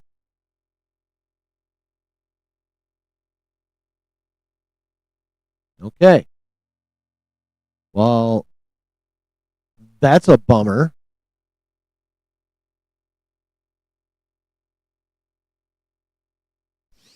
Disney Plus for the non-Disney Plus watchers. I feel like they could have had Wanda slowly get corrupted over the course to give hints something was wrong. Then near the third act, they really Wanda was corrupted along. I feel like one of the movie would be better received if they went that route. Well, right, but the complaints were coming from people that did watch the Disney Plus show and completely misunderstood the ending. Obviously, those are the people that are complaining.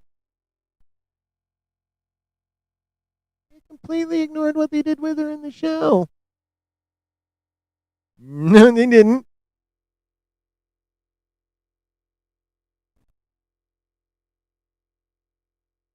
You want to know how to treat Wanda in Multiverse of Madness? You look at the post credit scene. You go, okay, where'd they leave her in the show? Oh, right there? Cool.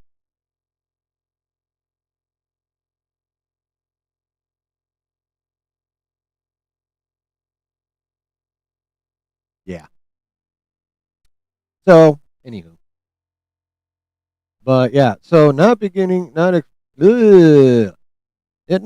production until after Secret Wars is finished filming. That's a bummer. And it contradicts what Snyder said was that once they get the script, they're going to fast track that hoe. So we'll see who's right on that. When the Wanda went through the exact same arc in MOM as it did in WandaVision.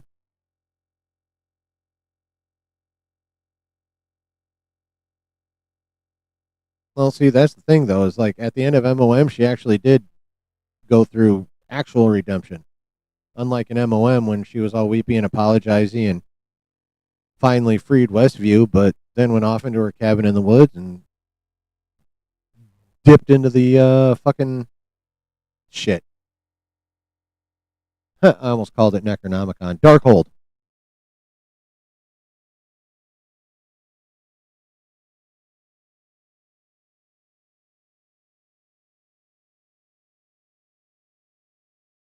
People need to be pissy at the fucking writers of WandaVision about that shit. But yeah, so Doctor Strange 3. Not going into production until after Secret Wars is done filming. Now, I'm assuming when they say until after Avengers Secret Wars is finished filming, that they mean finished principal photography. Because as we know, Marvel be filming like crazy. They've already filmed what, 4-5 months on Doomsday? And then they're going to be doing more reshoots next spring for Doomsday.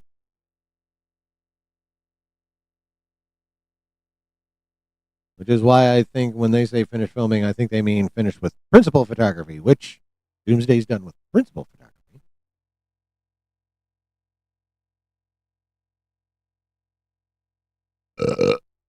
Excuse me. Yeah. But yeah, that sucks because I really wanted that, which means it's probably not coming out until the next saga slash phase, which will be the first phase in the next saga. Because first of all, I thought they should already have had that shit done and ready to go for this upcoming February when Doomsday was still going to be in May, because it should have been Doctor Strange 3 Time Runs Out.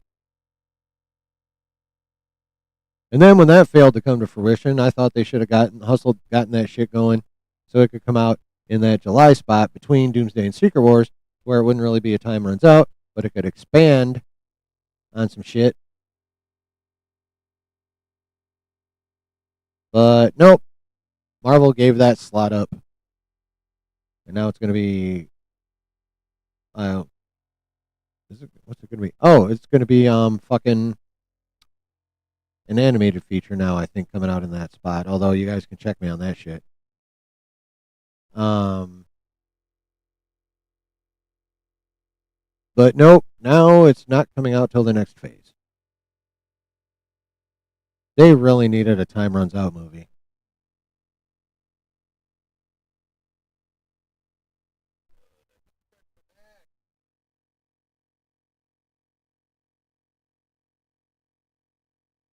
Okay. Simpsons movie. Thank you. I was right. It was animated. Spider Pig does whatever a Spider Pig does.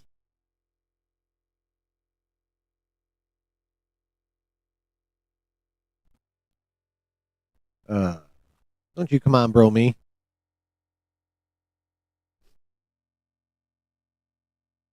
So yeah, looks like Doc Strange 3 going to be pretty early on in Phase 7. I mean, there's a way that could work. Like honestly, though, like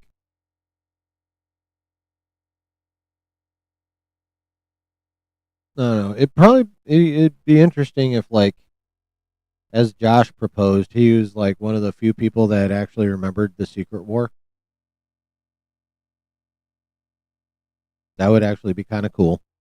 They could do all kinds of fun shit with that I can't think of, but yeah, that'd be kind of cool. But yeah, overall, kind of a bummer. Oh, right, my bad. Yeah. Oh, yeah, that's right. And they gave up the November slot right before Doomsday, too, which they could have put Doctor Strange Time Runs Out right there.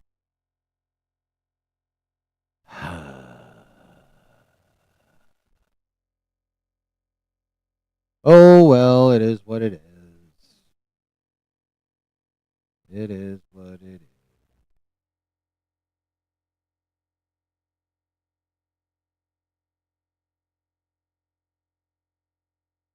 It is what it is. Any more thoughts on Doc Strange 3, chat? Because we have two more things to talk about. We have Lady Dooms, and then we have part 2 of Alex Perez's Q&A. In that order. Are you ready? Let us dive in. You'll remember we talked about Wednesday. RPK's report that there was going to be multiple Dooms, multiple Doom variants, multiple Dooms, and that there was even going to be Lady Dooms, a Lady Doom, or Lady Dooms plural. This was according to RPK. And we're all like, what the fuck is this shit? And then RPK clarifies, like, I never said variants. Okay, fine. Then a report comes out that, yeah, there's going to be a shit ton of Dooms, but it's going to be like Doom bots and stuff. Okay, cool. That's what we want, Doom bots. We love Doom bots. Bring us Doom bots. But then Josh's Omega source said, nope, he's right. And there are going to be 3. They'll be wearing gold masks. One will be in a red cloak. One will be in a purple cloak. One will be in a gold cloak. What's it? Gold, red, purple. Anywho, Josh's source says there are 3. I think this was Wednesday. Thursday night on the hot mic, Roca confirmed Lady Dooms, but he only confirmed 2. And I believe, and I really should have checked this before I made my thumbnail, but I believe he said one in a purple cloak, one in a gold cloak, and they're going to have masks. Golden masks. Everyone agrees that there's going to be ladies. Roca's source says 2, Josh's source says 3. But we're going to have ladies in Doom looking like armor, one with a green cloak, one with a gold cloak, and golden masks, as per illustrated on the thumbnail. Okay? Now, when RPK's report first came out, grifter Gary Nerdrotic came out and was like, not true at all. Surprising how his last two biggest scoops both would be like super duper happy news for someone like him. Now, it is possible that when he said not at all, or not true at all, he was speaking of just them being variants. Like they won't be female variants of Victor Von Doom. Now, assuming Roca / Josh's Omega Source are right, and then we're going to have ladies running around in Doom-looking armor and golden masks. I'm going with Roca's 2 for now. If they are not actual female Doom variants, like Sylvie's a female variant of Loki, then who the fuck are they? If they're not actual female Doom variants, then who the fuck are they? Well, a couple other Doomsday leaks may answer that question. And these leaks are what are leading me to believe that there are only 2, like Roka said. And here are the leaks. Both of these were on Max Blizz. First one, report. Sylvie's connection to Doctor Doom in Avengers Doomsday could explain their unexpected alliance. Okay. Warning, this post contains potential spoilers for Marvel's Avengers Doomsday. Warning, if you're watching this channel, you're probably going to get a lot of fucking spoilers. Kind of what we talk about. Or at least potential spoilers. Rumors, speculation, yada, yada, yada. Anyway. A new leaked report from Marvel's Avengers Doomsday reveals that Doctor Doom and Sylvie will share very similar backstories, which could explain why Sylvie ends up trusting him at first in the movie. Sylvie will have the chance to say to the person she loves, someone who sacrificed themselves to ensure her happiness. But to do so, she must betray her beliefs and trust someone she never thought she would. Doctor Doom. Doom would manipulate her by making her believe he can help her free or save Loki, leading her to collaborate with him. However, when Sylvie discovers the truth, she turns against Doom, confronts him in a fight, and is defeated. In an emotional twist, Loki forgives Sylvie, understanding the pain and motives behind her actions. It's also said that Doom may absorb part of Loki's power, causing the God of Mischief to lose his time-shifting ability. I'm pretty sure he's going to absorb more than just part. I'm thinking most, and it's going to take more than his time-shifting ability. It's going to leave him super-duper weak. Doctor Doom will completely destroy the TVA in Avengers Doomsday, of course. There will also be the quote-unquote death of an Avenger, serving as a sacrifice to save Sylvie. In other words, whoever dies saving Sylvie will probably be brought back into the Secret War, or after the Secret War is over, to be alive again in the reset, as Feige put it, universe. In the film, the TVA assembles a team of variant heroes, including Captain Carter, boy, people are going to hate that, Deadpool, Wolverine, and Laura Kinney, X-23. Sylvie will guide the Avengers, the Fantastic Four, and the X-Men on matters related to the Time Variance Authority, the Void, and Loki. Is that before or after she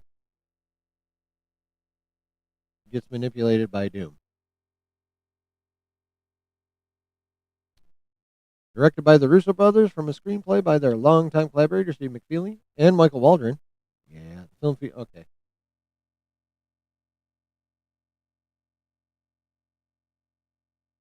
So I'm assuming when they say the TVA assembles a team of variant heroes, then Sylvie will guide them on matters related to TVA, the Void, and Loki. This will either be A, before she switches to Doom's team, or B, she'll be acting as a mole for Doom. One of the two. And then there's this little blurb. Marvel Studios playing the largest marketing campaign in superhero cinema history for Avengers Doomsday 2026.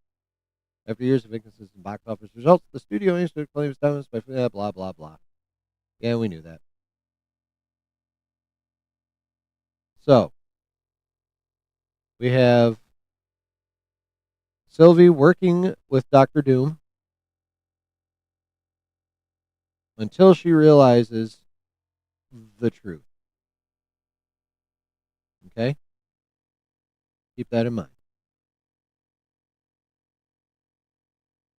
Then we have this story. New update on Doctor Strange and Clea's roles in Marvel's Avengers Doomsday. Ooh. Doctor Strange and Clea are reportedly returning in Marvel's Avengers Doomsday. Doctor Strange will be part of Robert Downey Jr.'s Doctor Doom's big plan to save the multiverse from the incursion. In Doomsday, Doctor Strange becomes convinced that the Avengers are incapable of stopping the multiversal collapse. Doctor Doom offers him a plan and total control over magic. Strange becomes his right-hand man, which is where he will stay, at least for part of Secret Wars. Wah. Per the leaked concept footage. Doctor Strange becomes the executor of Doom's plan as he manipulates incursions and controls the TVA. Strange also prioritizes the survival of the multiverse over the local heroes, driven by pragmatism and an obsession with saving the multiverse. Strange's alliance with Doom explains why they don't help the Avengers. They believe Doom's plan is the only way to save the multiverse from incursions. For Clea, initially a traitor, she appears to be an ally of Doctor Strange and the heroes, but secretly supports Doom. Clea believes Doom can restore multiversal order, something the heroes are incapable of doing. Her loyalty is pragmatic, not evil. She prioritizes balance and stability in the multiverse over heroic morality. Throughout the story, she begins to doubt herself as she witnesses Doom's true plans, creating moral and emotional tension. She will have a deadly confrontation with Sylvie at the TVA. The film recently wrapped production and began blah, blah, blah. Okay.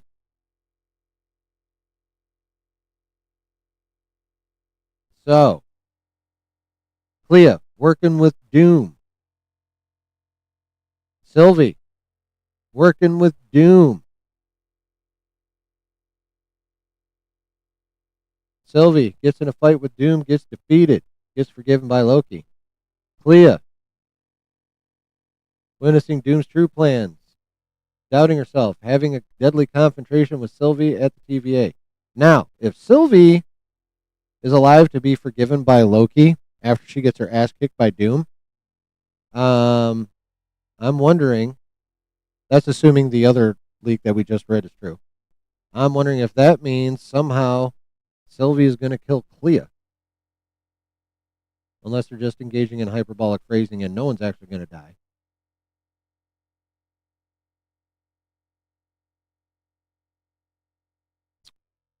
So either these reports are contradictory or it'll go something like this. Sylvie and Clea will both be working with Doom, may not necessarily know about each other. Might. Actually kind of have to, if I'm right. But I think the way it sounds is Sylvie is going to realize Doom's chicanery first. She's going to go after Doom. Clea is going to step in. And if this sentence is right, Sylvie's going to find a way to kill Clea, but Doom's going to kick Sylvie's ass, and then Sylvie's going to get forgiven by Loki. But the main crux is going into the TVA. When we get to the part where Doom comes rolling up to the TVA,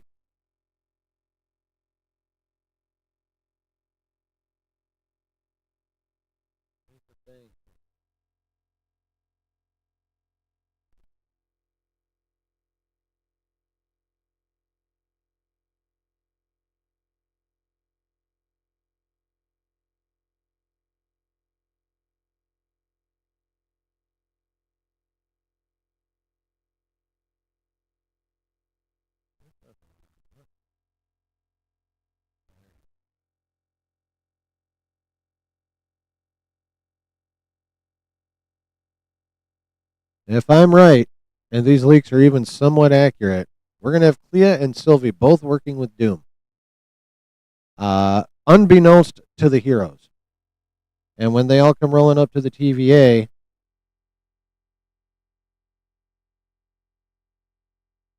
Clea in the purple, Sylvie in the gold.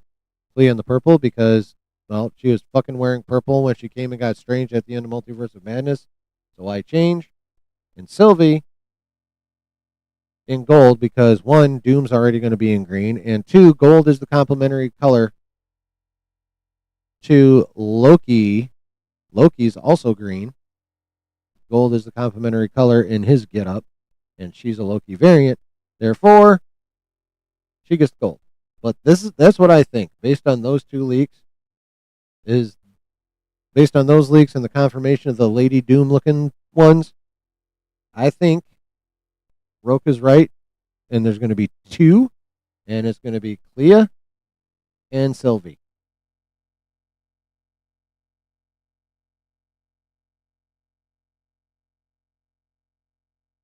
Who, as they find out Doom is 100% fucking full of shit, will end up fighting each other and Doom. And yeah, I know. Eruditely put. My loquaciousness is amazing, right? My eloquence knows no bounds. What do you think, chat? That's what I think is happening. I think this is Clea. I think this is Sylvie.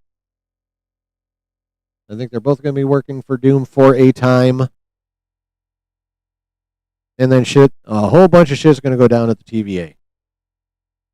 And then Doom will win. Universes will collide. Battle World will be formed. And then we go to Secret Wars.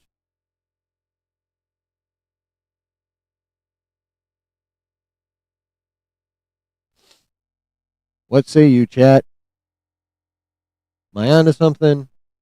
Am I full of shit? Am I fanboy dreaming? What do you think?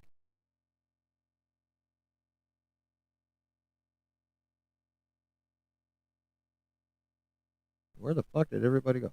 What do you guys think?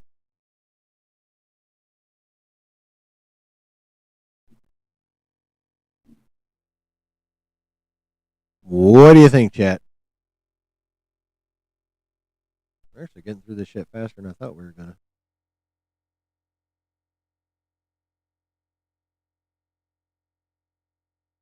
The ladies are real, but they are not Doom variants. It is Clea and it is Sylvie.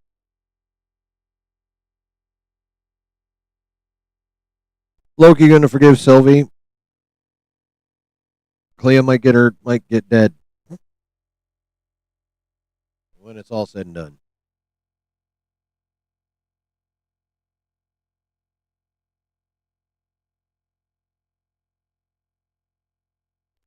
What do you guys think?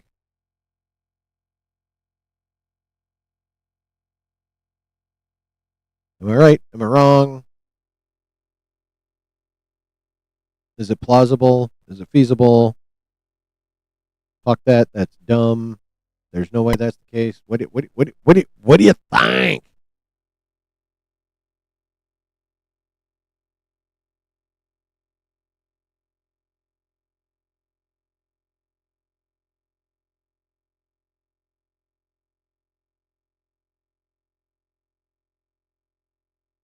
What up, C Dub? Cooking some food right now. Hell yeah.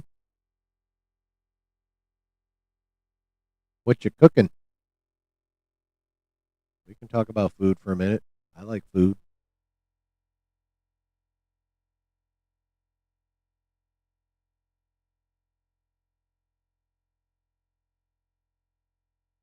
Yeah, I like food.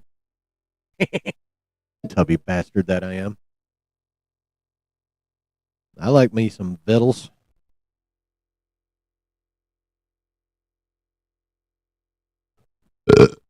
Excuse me. Nothing? All right, fine. Well, silence is assent. I'm right. Thank you, chat. I appreciate it.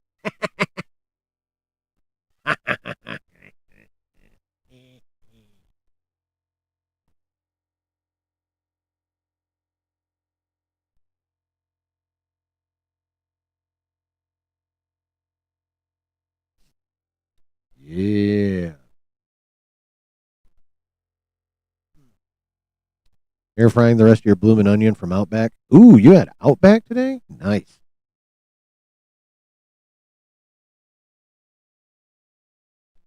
I like the loaded fries. Bloomin' onion's really good too, but I like the loaded fries. The loaded fries are my jam. Oh, I cannot wait to get the boom that actually goes with this fucking microphone. Probably gonna have to be sooner rather than later because this thing's about dead. Anyway, yeah, Outback, good.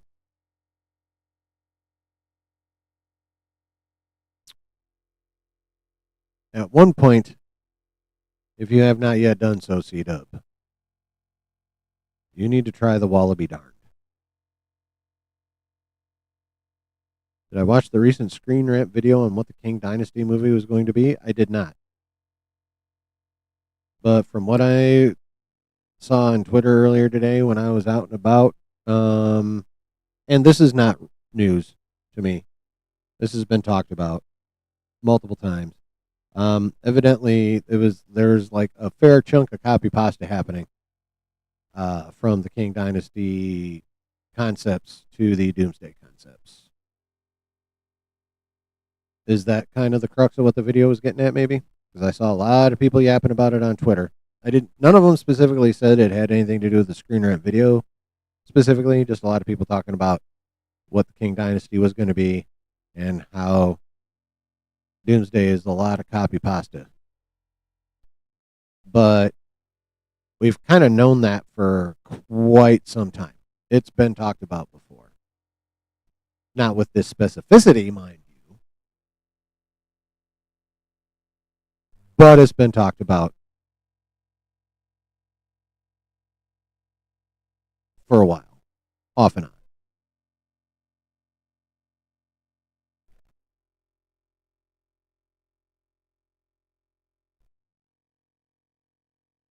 But no, I didn't actually watch the video. But if it's about what I saw on the TwitX today, I already know what the crux of it is.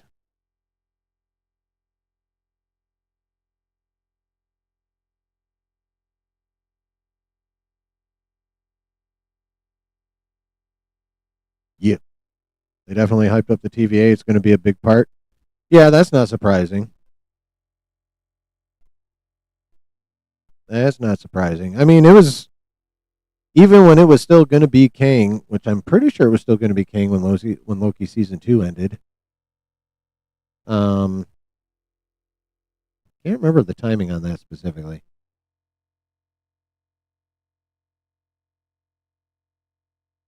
Not that it's short. Also, okay.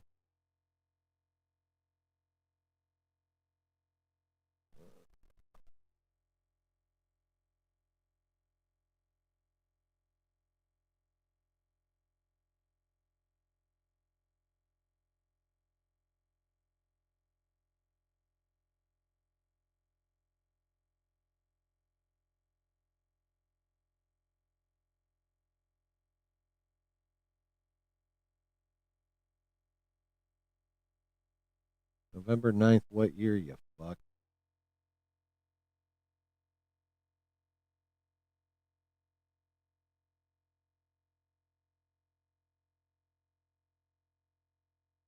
(2023) November 2023. Okay. So then in November 2023, Quantum Mania came out February 2023. When did Majors get busted?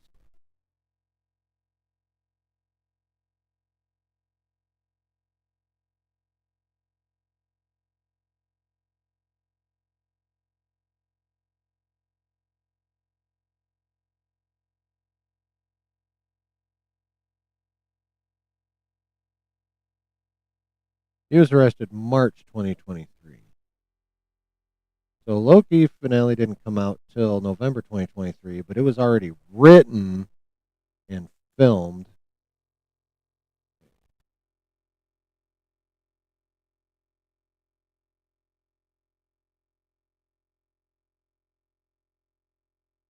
Okay. So Loki finished filming October 22, premiered a year later, Okay, so Quantumania hadn't come out and bombed it, nor had Jonathan Majors been busted prior to when Loki season 2 was done filming. So, yeah, the TVA was always going to be a huge part of it.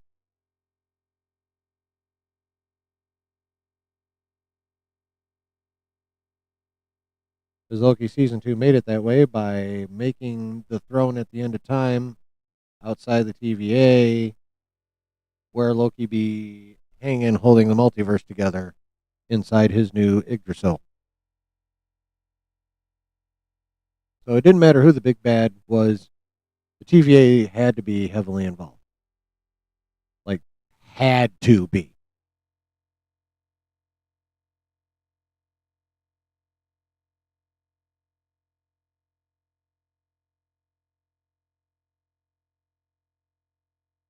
Like that was set up. Period.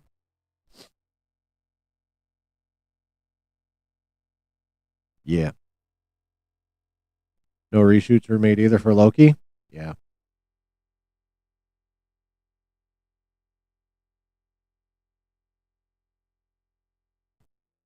Yeah. TVA was always going to be huge in this. Always.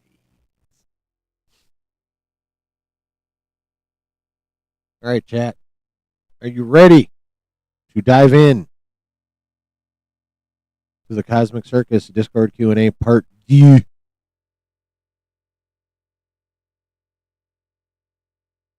You ready? Like to hit? Here we go. Like to hit? Here it goes. This one is Spider-Man, Brand New Day, X-Men, and more. Blah, blah, yakety schmackety. Skip this shit.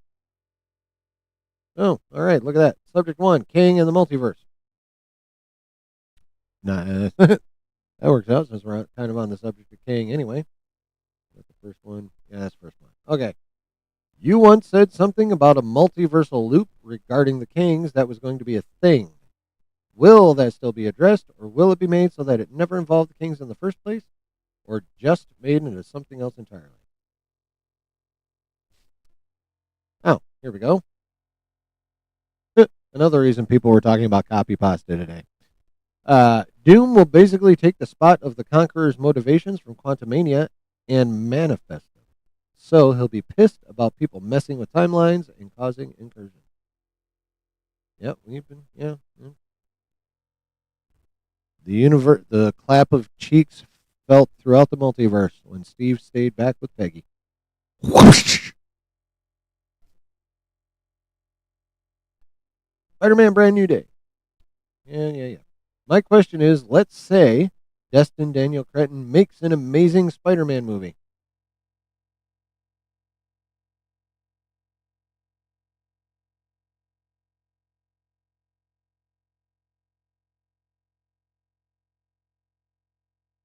Will he drop other projects for more Spidey sequels, or will Sony find a new director? It's definitely a case of movie by movie basis, but right now, the morale is so high with the crew and how Destin is shaping this movie up to be that it would be hard to fill his shoes, even if the movie isn't a success, which I doubt because Mr. Cretton has some cojones to pull off what he's about to do. It's a fucking Spider-Man movie.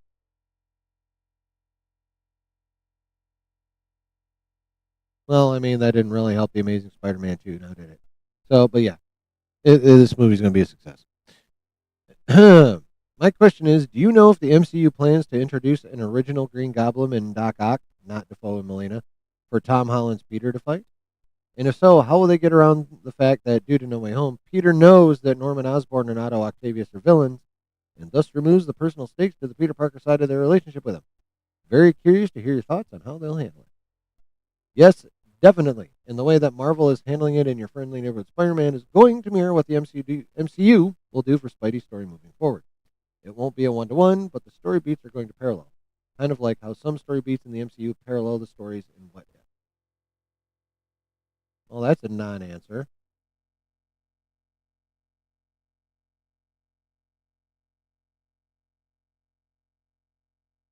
So, kind of looks like Spider-Man's memory is going to get fucked with after, like, when we go from Battle World to the reset. kind of what it's looking like. In the new universe, Peter doesn't know about Norman and Otto yet, I guess, will be the case. Because it's a reset universe back to the original, if some theories are correct. Something like the Prime universe, before He Who Remains fucked around and isolated the Sacred Timeline.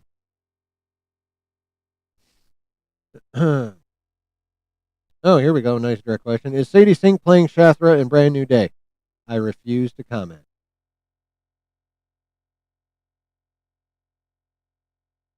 So probably she is actually going to be Shathra. Wonder how they'll do that with putting Kingpin and Venom in the mix. Well, they're not going to be doing much with Kingpin and Venom in the mix without Sony allowing it.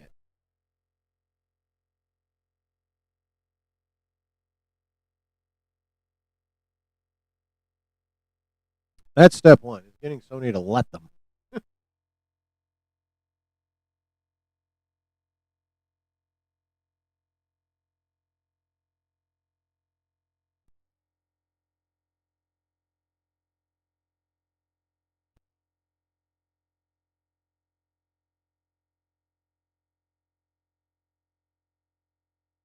Yeah, refuse to comment.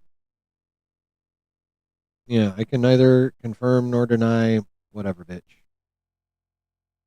To me, that says she is going to be Shathra. That tells me the leaks are right. Could I be wrong? Yes, very easily. But to me, that is a soft confirmation that Sadie Sink is indeed playing Shathra. My opinion. Some scooper on Twitter said that the plan is to have Spider fight Fisk and Venom someday. Oh, yeah. Probably, if they really want to do it right, in my opinion, Spider-Man 5 after the reset. And this is probably why Feige's calling it a reset, not a reboot, because he is going to continue a fair chunk of storylines.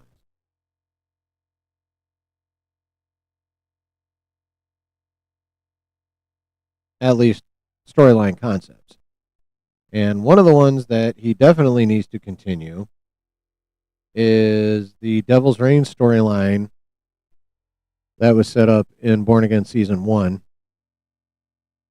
Not sure how much they're probably gonna deal with it. Fisk is still gonna be mayor in Season 2. So I think they should finish all that up and add Spider-Man to it in Spider-Man 5. Spidey, Fisk, Punisher, Bullseye, all the fun. Like Spider-Man 5 needs to be the street level one. And it needs Daredevil in it. It needs Fisk in it. It needs Punisher in it. It needs Bullseye in it. We need it all in Spider-Man 5.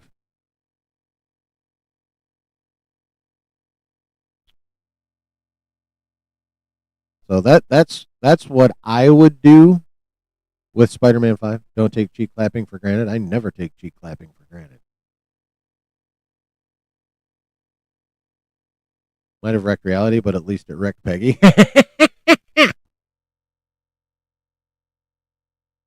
Who's the captain now, bitch?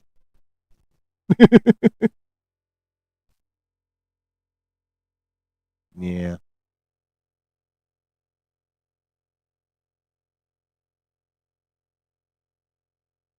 The end game street level event, Spider-Man 5. That's what I would do.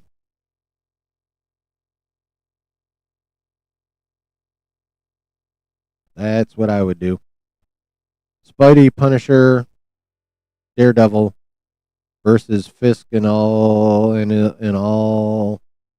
the corrupt motherfuckers in his pocket, and whatever villains he chooses to employ as well. Because in part of the Devil's Reign in comics, his enforcers were villains.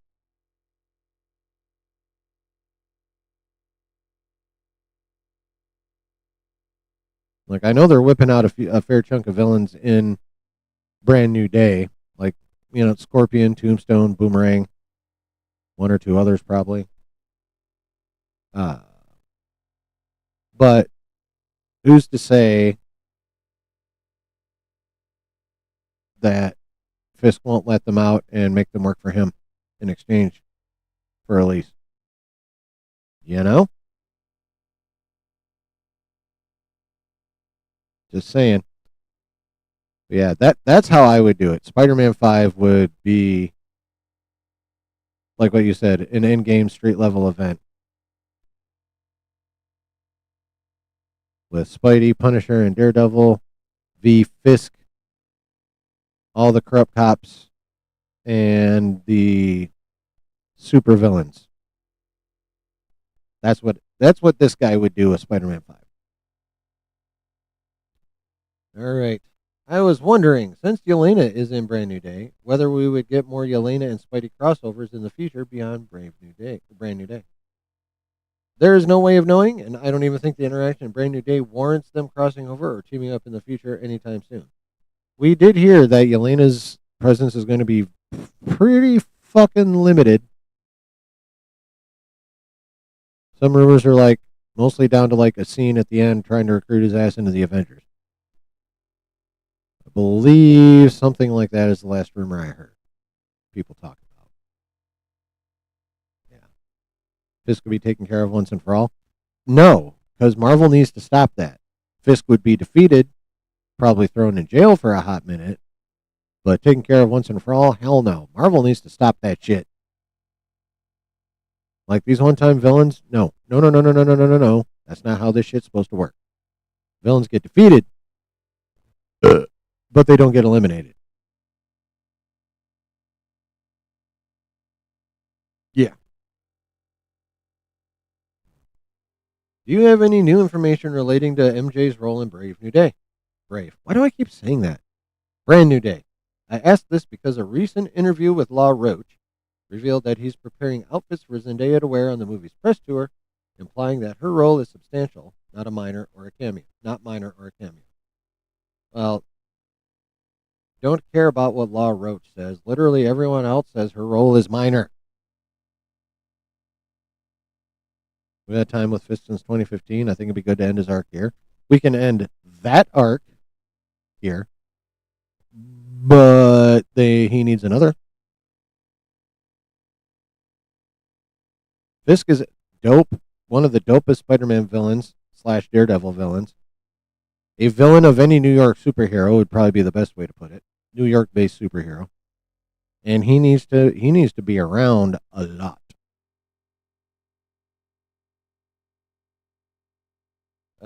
His playing a role is substantial. MJ's role.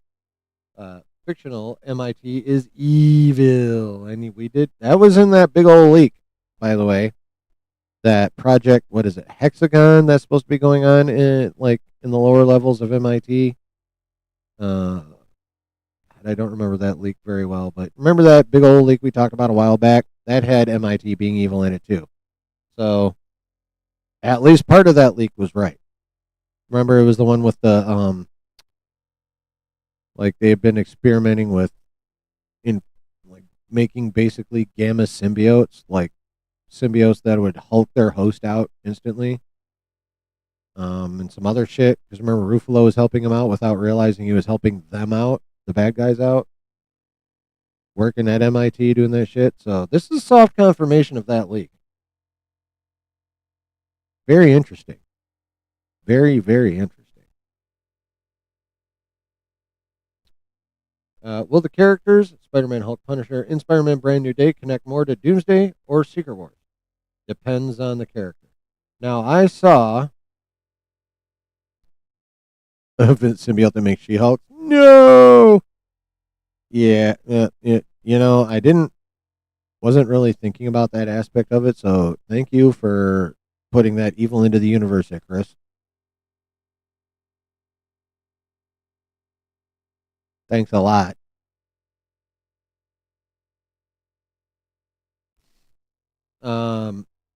But yeah, it depends on the character. So, word is circling. You're welcome. Word is circling the streets that the only Spider-Man we're going to have in any significant way in Doomsday is going to be Tobey, and that we're not going to get much Holland, if any at all, and definitely no Garfield until Secret Wars. That is what I saw a lot of on the TwitX today.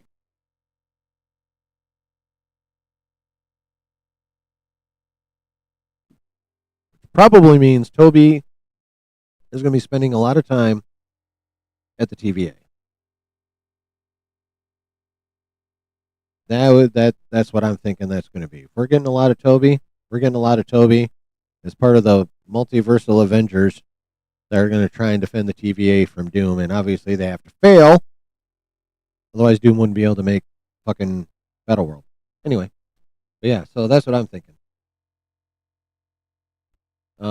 Spider-Man will be in Doomsday, and then all three will probably be in Secret Wars. Hulk. That leaked concept art says we're going to get a lot of Hulk in Secret Wars. Don't know how much we're going to get in Doomsday. I am seriously starting to think. Matter of fact, that remember how there's a rumor that Brand New Day was going to be taking place concurrently with Doomsday? Well, that's part of what was floating back out. That rumor is now back.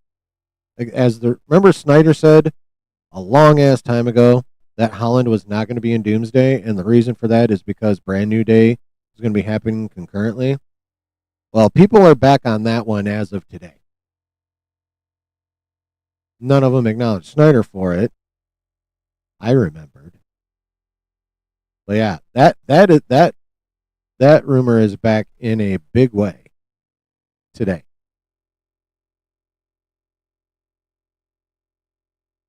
Makes me wonder how Tom will enter into the fray when Secret Wars comes out.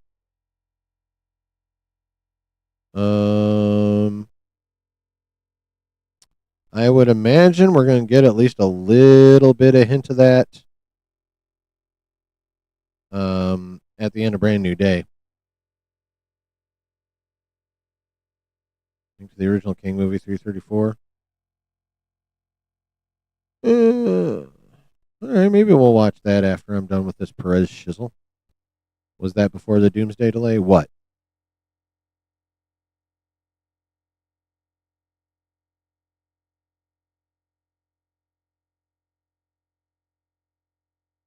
Yeah, I believe that rumor came from before the Doomsday delay. Yes, it did come before the Doomsday delay. Doesn't BND take place in 27? Doomsday takes place 28 based on... I don't know, man. I have a hard time keeping track of the Marvel timeline because with the snap and they jumped at 5 years, I just lose track. But, so, Infinity War happened 2018. Which means that when they did that 5-year time jump at the beginning of Endgame, that jumped them to 2023. And then they went from there for the rest of for the rest of Endgame and into the multiverse saga. So I have lost track. Basically, I think you can consider the MCU,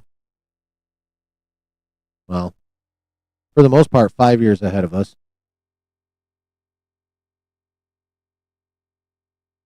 They may have made adjustments, but it's still probably at least 3 years ahead of us. But I'm not sure. But yeah, the Brand New Day and Doomsday thing happening concurrently is now jumped back kind of the top of the theory list or leak list, scoop list, whatever you want to call it. It's being talked about a lot again. Yeah.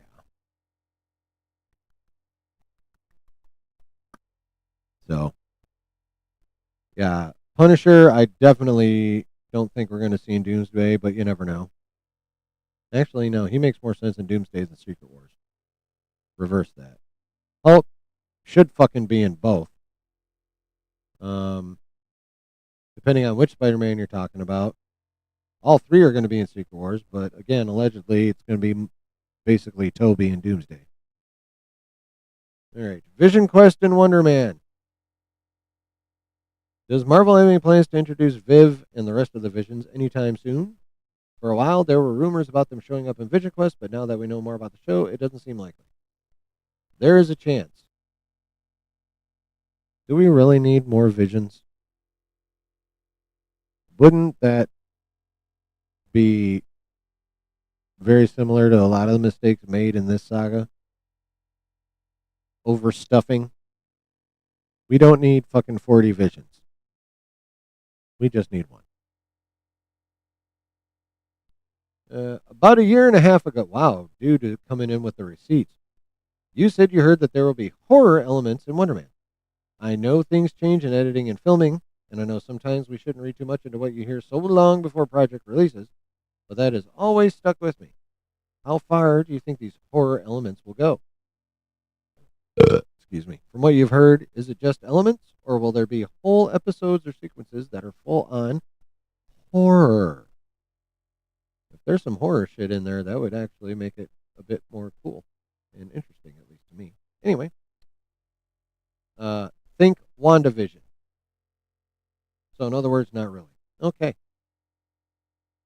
Are the 2026 Marvel shows like Wonder Man and Vision Quest going to tie into Avengers Doomsday or Secret Wars, like having the characters show up in the movie? Yes.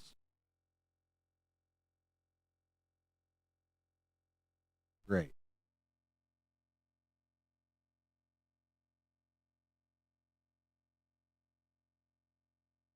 So Wonder Man's going to be in probably Secret Wars, maybe Doomsday. If that show ends up not being well received, people are going to be as thrilled about seeing Wonder Man in Doomsday as they are about the rest of what's left of the Avengers, which is not super thrilled.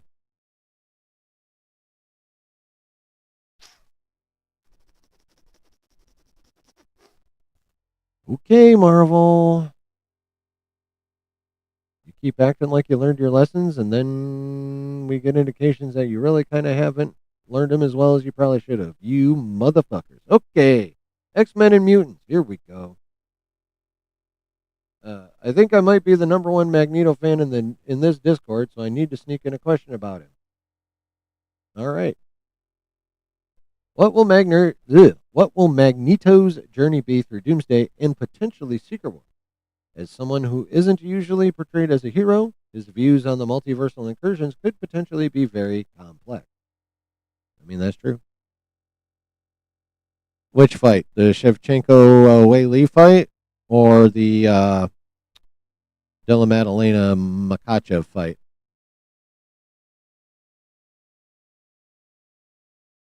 To be fair, Wonder Man was from the Chapek era. Oh, yeah, I know. That's why it should have come out next month and not get pushed into 2026, so we could have been through all that shit this year. I mean, it's not like seriously, moving Wonder Man out from underneath the shadow of Stranger Things is not going to help. Not many people are still going to watch that. Like, it doesn't matter. I mean, will there be a few more people that watch Wonder Man in January than would have underneath the shadow of Stranger Things? Maybe a few, a very, very few. But yeah, it's not going to make any kind of significant difference pushing it to January to get out from underneath the shadow of Stranger Things. That is going to be a very low watched show, period. End of story.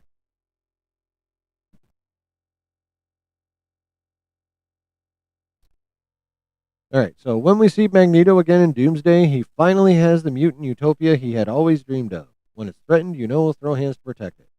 Okay, so yeah, we've heard that a few times. A lot of speculation about that is that the 10005, where Monica Rambeau currently and it's not the first time we've heard like these universes being utopias brought up. So this is more kind of confirmation that these universes, the 838, 828, 10005, are kind of utopias for the most part.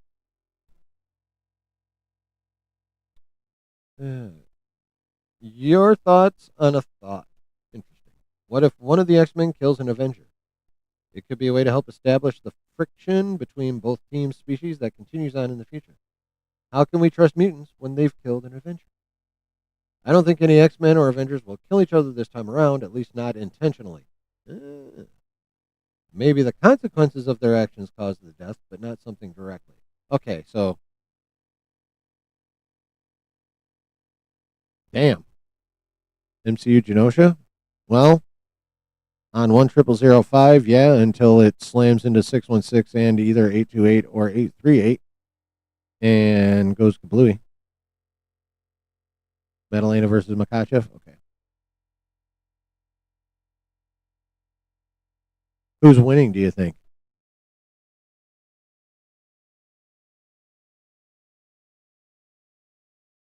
Uh, so he's not saying no one's going to die. He's just saying no one's going to die through like a direct action. Like Wolverine isn't going to bury his claws into the chest of, say, I don't know, the Falcon 2.0. What's his fuzz? Ramirez or whatever his fucking name is. You know, he might not. Pretty even. All right. Yeah, Wolverine might not roll right up to him and just purposefully be like, snick. But, you know, some fucking around might happen and he might accidentally fly into him, claws extended or whatever, as an example of what Perez is trying to get to. Or like Scott Summers, you know, issues one of his blasts and blows something up and then like debris from that lands on an Avenger or vice versa. You know, someone blows something up and someone from the other side accidentally, you know, gets crushed, but it wasn't a direct attack at that person. So, deaths not ruled out, but deaths of a direct attack are ruled out, at least according to Mr. Perez here. Okay. If Cyclops and the Summers family are getting a particular focus in the next X-Men saga, which we've heard, might we see Cable again? They're all fair game, but we're starting out in the very early days with the X-Men roster they've got planned. Which, if that concept art is accurate, is a dope-ass team.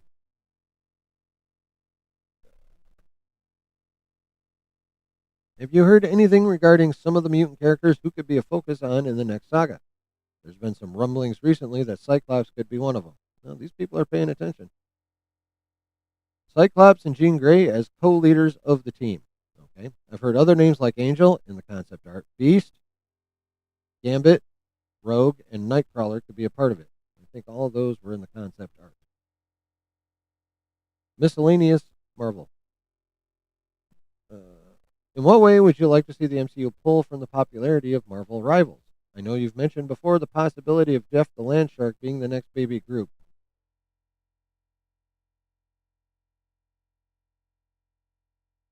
Sweet Jesus, no. No, no, no. Fuck all of that. I do not need Baby Shark in the fucking full-on MCU. I don't need it. I don't want it. Fuck Jeff the Land Shark.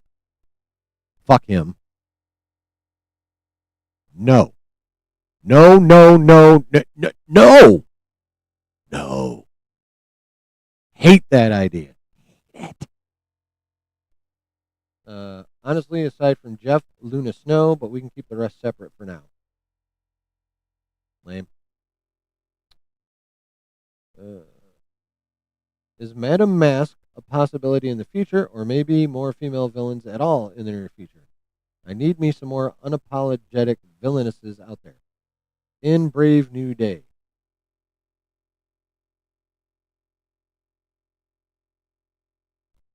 So, female villain will be in Brave New Day, is what I'm getting from this. And he refused to comment on it being Shathra. Or not. Oh, I fucking meant it. I want Jeff to get caught in a tuna net.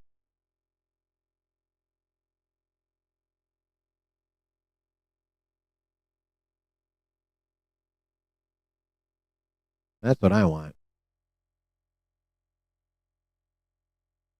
Fuck Jeff.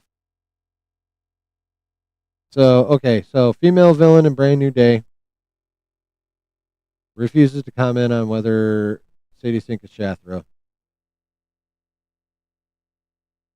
Chat. I think Sadie Sink is actually fucking Shathra.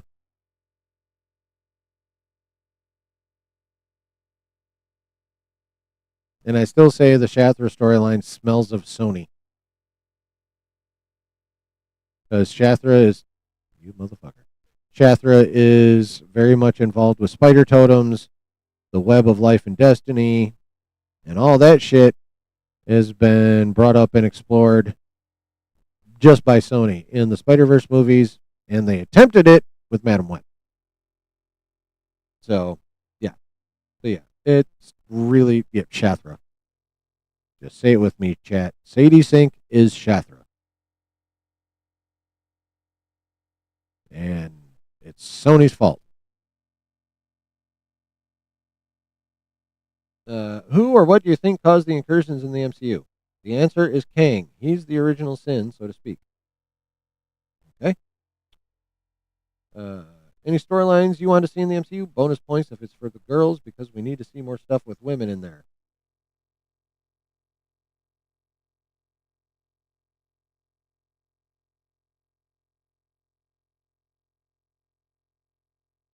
Did she miss phases 4 and 5?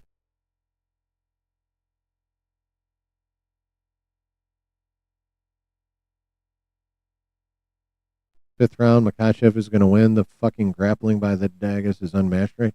Yeah, the Dagestanis are insanely good in the grappling. It's almost annoying, but I don't mind it because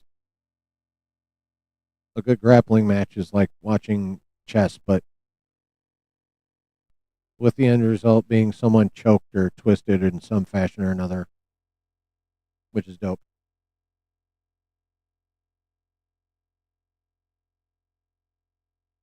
All right, but yeah, did this person like did this person completely miss phases 4 and 5? I think the questioner meant good female-led stories. I don't think she did.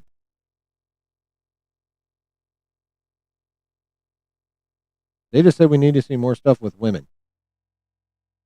Now, I would love more stuff with. I would love quality stories with badass women. I am very down for that.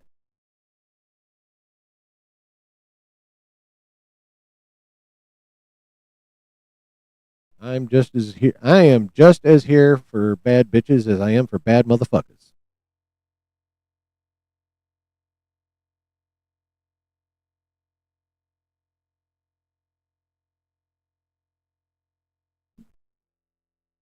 You know, I am here for both. They just have to be done well.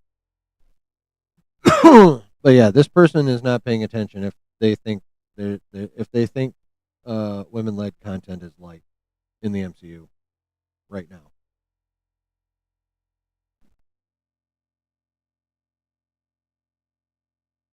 Oh, did he? That was people are gonna bitch about that just like they bitched about what's his fuzz winning that way, Kamzat. People are like, all he did was hold him down for 5 rounds. Well, you know what? That may be true, but if you want to win belts, you better be able to not get held down for 5 rounds or 3 rounds or whatever the case is. Just that simple. It's like everyone in the NFL bitching about the tush push, except for the coach of my team because he's a badass motherfucker. He's like, I don't care about the tush push. I'm a purist. You don't like it? Figure out how to stop it. And that's exactly where I'm at with it. And transfer that over to the UFC. You don't like Dagestanis laying on motherfuckers for 3 to 5 rounds? Well, guess what? Figure out how to get out from under them.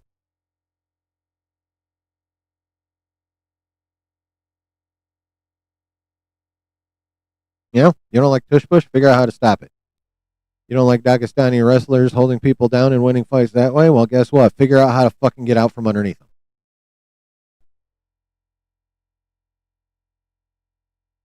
Has anyone broke the floor of the wrestling ring in any match? Are you talking like wrestling as in sports entertainment or like actual competitive wrestling? Or people bitching about Mayweather style? Oh, Mayweather. Oh, you mean like just pointing motherfuckers up all night long and having footwork so ridiculous that he barely gets touched? Yeah,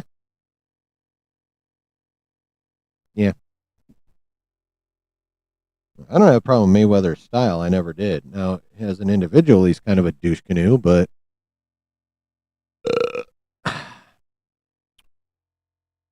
I think the sports entertainment one has been broken. I don't recall offhand if a UFC cage has been broken. The floor of.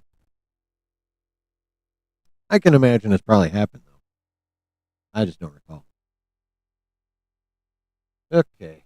So what does Alex want to see? Midnight Suns needs to start and finish ASAP. I don't know about finish ASAP, but it needs to start ASAP. And Young Avengers, no. Alex, you disappoint me. For whatever reason, he really wants to see Young Avengers, and I'm like, why? Are people hating the fights because they're boring? Well, let me tell you something. When I first started watching the UFC and like it turned into a grappling match, I was in that camp. I'm like, fucking get up and start swinging. This is boring as shit. And then I started learning what was going on. And now I'm like, now that I understand it, what's going on? Oh, did he win officially? Okay. Now that I understand what's happening during the grappling, I view it for what it is, a chess match. And I love a good strategic match. And that's what the grappling aspect of MMA is. It's strategy, move, counter move. I like it. No. People hate fights. People hate grappling matches because they're boring. Need to actually work on understanding grappling better.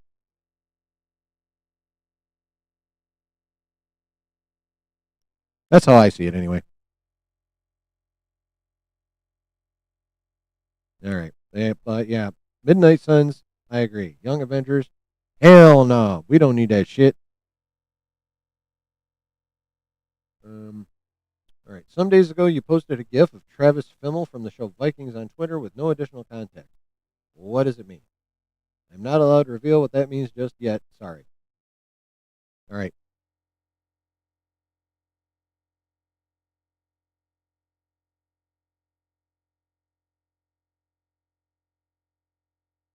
Okay, last question. Do you know if Marvel Studios has any plans for Squirrel Girl or Cloak and Dagger in any future project? With them being highly popularized by Marvel rivals, I wondered if Marvel had noticed and wanted to take advantage of that. For example, they both have Spider-Man connections, so I could see them being included in a future season of Your Friendly Neighborhood Spider-Man. Thank you in advance. Maybe, but I haven't heard anything. I'm fine with Squirrel Girl staying on Rivals. Now, Cloak and Dagger would be dope.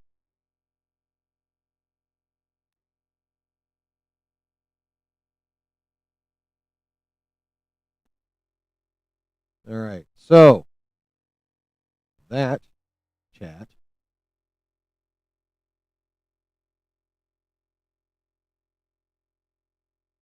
All right, first of all, who the fuck is Travis Fimmel?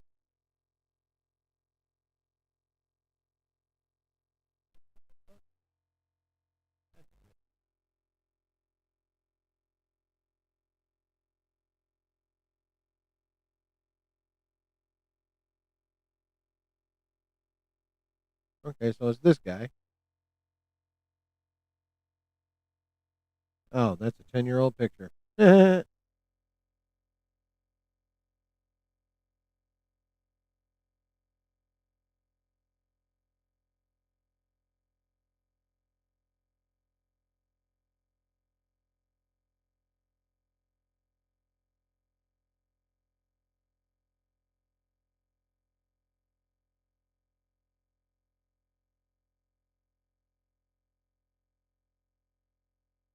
Okay, so this is from June of this year.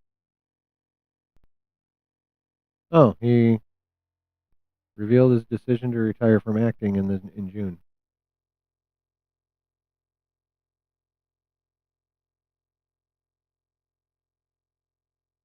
Personal life, letter from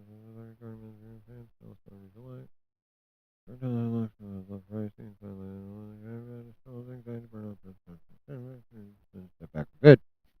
For some time, especially like raised by wolves in that dirty black bag. Permanently and reconnect with his roots. Okay.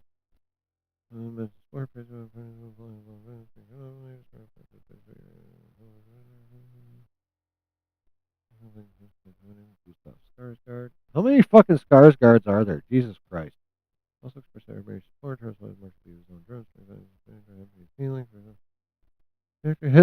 Okay, here we go. Though Fimmel's retirement marks the end of an era, the actor hinted at possibly returning to the entertainment industry in a different capacity, stating he may consider producing or working behind the scenes if the right opportunity arises. Okay.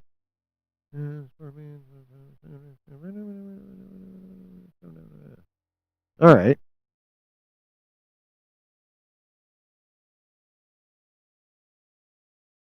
Okay, so he retired from acting this summer, might come back for behind the scenes shit. So what? Is he going to come to Marvel in the behind the scenes capacity? Because evidently he's done acting, or did Marvel back up the Brinks truck and now he's going to be in front of camera? Exactly, Icarus. Here's another scar, scar. Well played, sir. Well played. So interesting. Wonder what that could mean, if anything. Doesn't mean anything. All right, where is?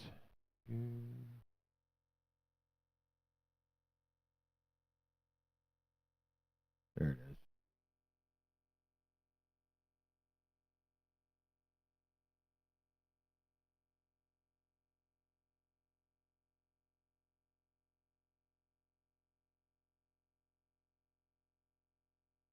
Okay.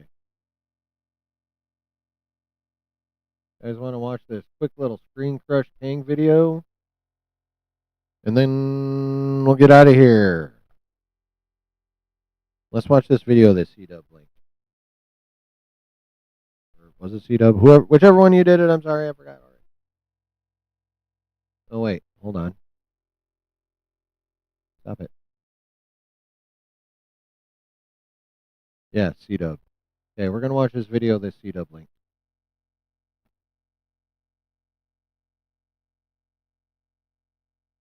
From Screen Crush about Kang, the Kang Dynasty. Avengers Kang Dynasty's original plan revealed. Young Avengers Lizard Kang and a dark Lizard Kang? That means Skrull Kang? Because they look like lizards. All right, anyway, here we go. The road to the next Avengers film has been a bit bumpy for Marvel Studios. In a massive pivot that shook fans, This in sounds like 2024, Marvel scrapped Avengers The Kang Dynasty entirely, rebranding the fifth installment as Avengers Doomsday and bringing back Robert Downey Jr. as Doctor Doom. While fans are now gearing up for the Russo brothers' return, many have been left wondering what the original version of the film would have looked like. Thanks to recent comments from the screenwriters originally attached to the project, we now have a much clearer picture of the dynasty that never was. Before the pivot to Doom, the Kang Dynasty was set to be the grand culmination of the multiverse saga's first half, heavily relying on the setup from Ant-Man and the Wasp: Quantumania and Loki. Writers Jeff Loveness and Michael Waldron were the key architects of this phase, and in recent reveals, they've shared specific plot points that would have introduced a highly anticipated new team to the big screen: the Young Avengers. According to Michael Waldron, as part of a Reddit AMA, he and Loveness had devised a specific comedic introduction for the Young Avengers within the Kang Dynasty. The scene would have featured the newly assembled team of adolescent heroes, likely including characters already introduced, like Kate Bishop, Kamala Khan, and Cassie Lang. facing off against one of the countless Kang variants unleashed upon the multiverse. Based on Waldron's memory, this was possibly the Lizard Kang, seen in the post-credits of Quantumania. In a twist designed to subvert expectations, the Young Avengers would have successfully defeated this Kang variant, feeling a moment of triumph. However, the victory would have been short-lived and played for laughs. Upon inspecting their fallen foe, the team would have discovered a small note on the variant that read something like, "Be patient with him. It was his first day as a Kang." Waldron noted that he and Loveness were stoked about this idea, which would have highlighted the sheer, overwhelming volume of Kang variants, some terrifyingly competent, others laughably inexperienced. It was intended to be a fun moment that acknowledged the Kang dynasty wasn't just about one supreme villain, but an endless legion of them. Beyond this specific gag, earlier reports and leaks regarding Loveness's initial draft pointed to a more grounded Avengers film than one might expect from a multiverse story. The original plan was to have the new generation of Earth-based heroes, specifically those introduced in Phase 4, thrown into the fire, as Loveness put it. Characters like Shang-Chi were rumored to have major leading roles, stepping up to fill the void left by Steve Rogers and Tony Stark. The film likely would have culminated in a massive defeat for these new Avengers at the hands of the Council of Kangs, thereby setting up the dire stakes necessary for whatever multiverse-shattering events were to occur in Avengers: Secret Wars. Ultimately, a combination of real-world legal issues surrounding Jonathan Majors and the critical and commercial flop that was Quantumania led Marvel to abandon this direction. Apparently, having your Thanos-level threat beaten by a bunch of ants wasn't what audiences were looking for. No shit. That's about all we know regarding what was to be when it came to the Kang dynasty, though we're sure that more leaks and interviews will reveal more as time goes on. In the meantime, let us know in the comments how you feel about losing out on the Young Avengers versus Lizard Kang. And as always, thank you for watching Screen Rant.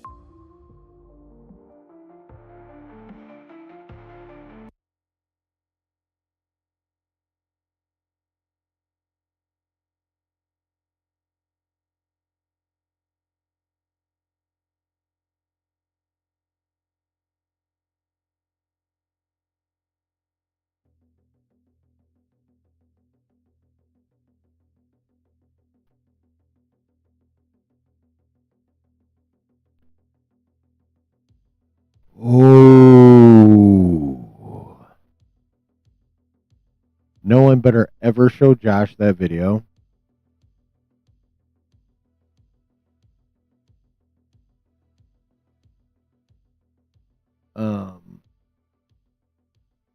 Holy shit. That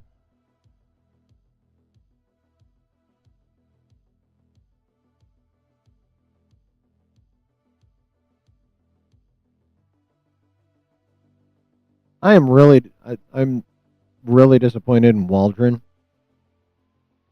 right now. Like, Loveness was basically in charge of Quantumania. So I'm not surprised that kind of a lame ass idea would come from him. I'm really disappointed in Mike Waldron for that shit though. Like, be patient with him. It's his first day as a king. Are you fucking kidding me? Like, what?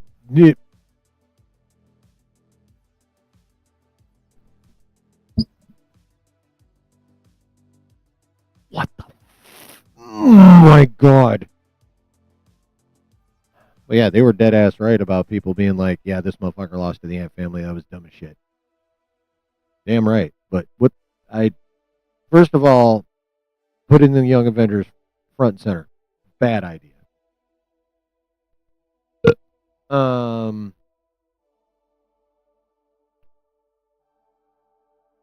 Having them beat an inept, lizardy, scrully version of Kang, I guess is going to be more of a lizardy thing. If it was a Skrull, it could shapeshift. That would actually be somewhat compelling. If it was a Skrull Kang,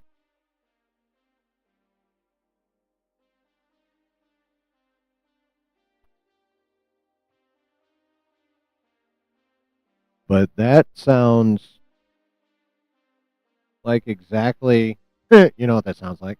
That sounds like the exact same stupid shit that was happening everywhere in the MCU during that time period.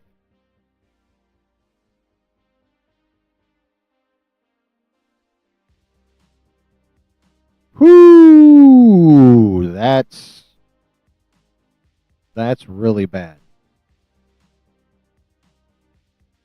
That's oof, oof. Ooh, yeah, you're right, Executive Judge. We dodged a bullet there. Oh my.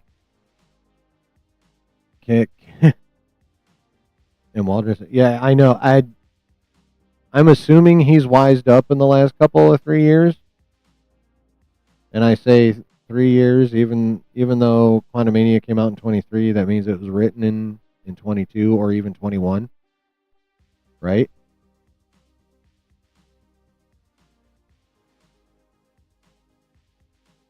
I would say Waldron is now wiser, and back then he and Loveness were basically the Rick and Morty writers. That sounds like a Rick and Morty thing. So it kind of doesn't surprise me that 3-4 years ago he would be really excited about that gag. That seems very Rick and Morty to me. I am assuming / hoping fervently that the last 3 years or so have taught him that that's not gonna work, right? So based on the timing, I can understand him being excited about the gag then.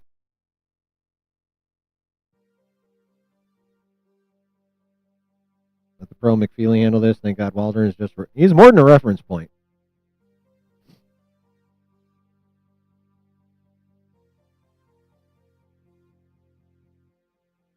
Tried, but he had to be reined in somewhat. Yeah, that's yeah. Unfortunately, Marvel didn't really learn that they needed to rein motherfuckers in until it was too late. See Love and Thunder. See Quantumania.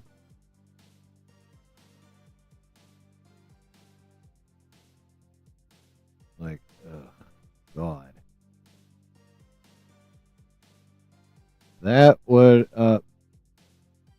I guarantee if that had happened in King Dynasty, motherfuckers would have walked out. I wouldn't have walked out. I don't think. No, I probably wouldn't have. I'd have stayed for the rest of the movie and hope they redeemed that shit in some fashion or another, but I'd have shit all over it anyway.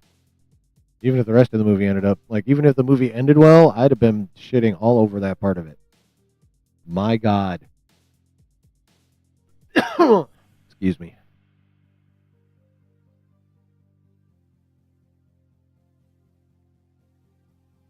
But that is absolutely horrendous. Please, nobody show Josh that video ever. At least not right now. Delta Dan's back.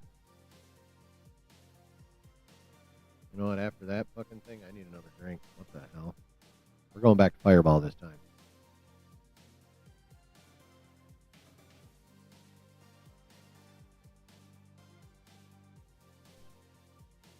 Now, C-Dub, did you watch that video before you linked it? Or did you just see the subject matter and be like, hey, we should watch this shit?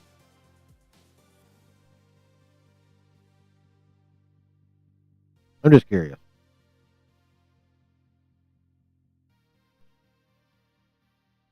Had you watched it before linking it, or did you just link it based on the title?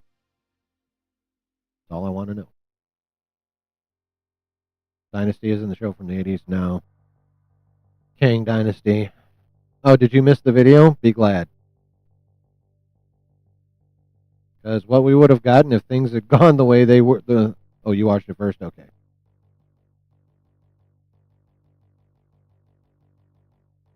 Then I'm forced to ask, why would you put me through that? I thought we were cool. Oh, Misery Loves Company? Is that what it is? I can understand that. I can understand that, but oh my God.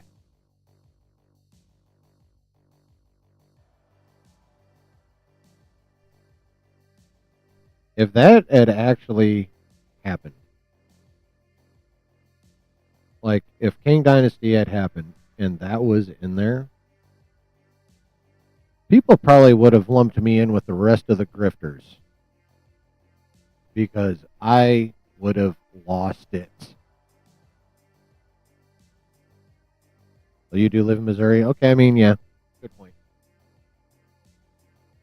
But you had good barbecue down there, though. So, I mean, that's a bonus.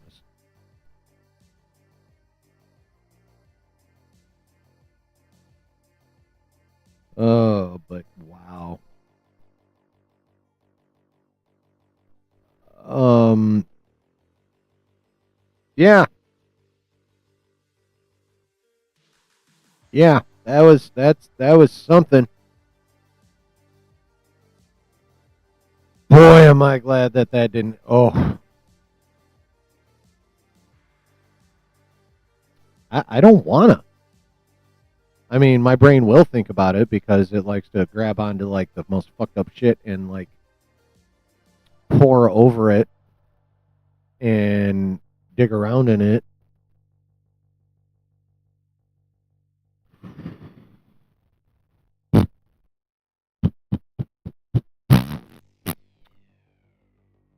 Whew.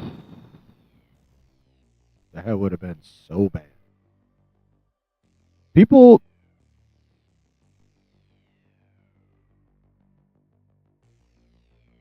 executive judge, I dead ass think you're right. Like, word would have gotten out after the first weekend, and it probably would have had like a 65-70% drop off in the second weekend. It would have been Quantumania 2.0, except an Avengers movie. And then, yeah, Secret Wars would have been fucked. I don't think Marvel could have done anything to redeem themselves between Kang Dynasty and Secret Wars if that was what was going to be happening in Kang Dynasty. Holy shit. Excuse me. Damn.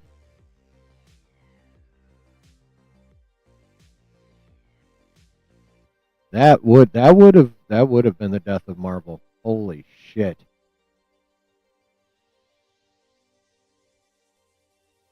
Wow. Just wow. I mean, people think Marvel. People thought they announced RDJ Doom because Marvel was desperate, and Marvel. There, let's be real. There was a bit of desperation with that move. Like, I don't care how much they said they were planning in advance. Like, let's face it, Doom was going to be the villain of Secret Wars. He wasn't going to have shit to do with King Dynasty. So we were going to get Doom. We weren't necessarily going to get RDJ Doom, but we were going to get Doom eventually, but not this soon. And oh my god, kind of sucks to know that shit was even on the table. That's how bad they were getting to. Yes.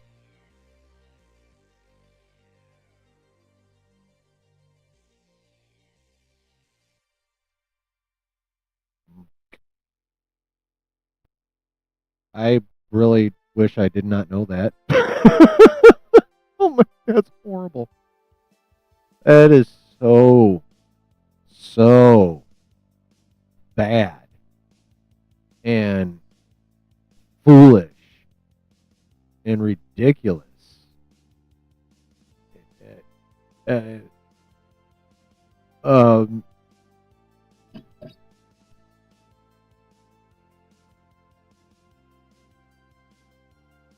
like I don't even really know what to do with that beyond being like, holy shit, that was horrible, and I'm glad it never happened.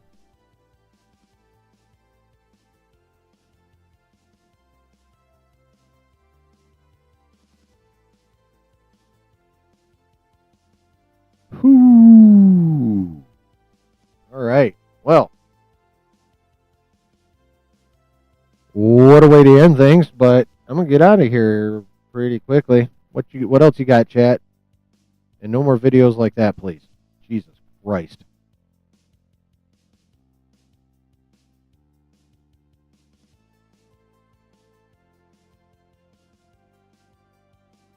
Whew, oh man.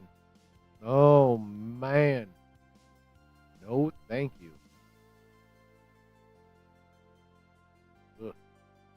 All right, chat. What else you got?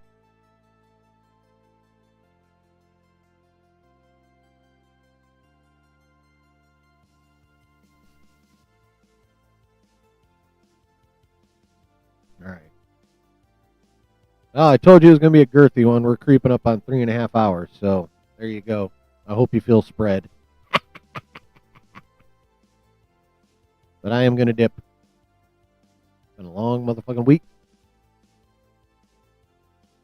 Ready to be done. So, love y'all. Thank all of you for being here tonight. Thank you for those who hung out the whole time. Thank you for those who are here at all. Really appreciate you guys so very, very much. Again, it's the fact that you guys choose to spend time here, and like all you regulars especially, is amazing. Humbling. And I am ever grateful.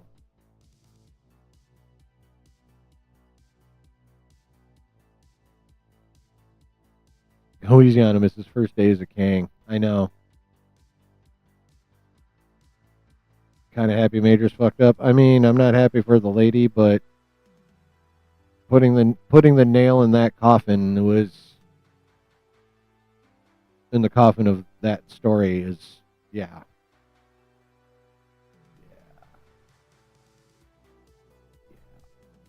All right. Much love, y'all. Thank you, as always, for being here. I hope you had fun. I had fun. If y'all had fun, y'all made it fun. Y'all helped me make it fun. We're a team here.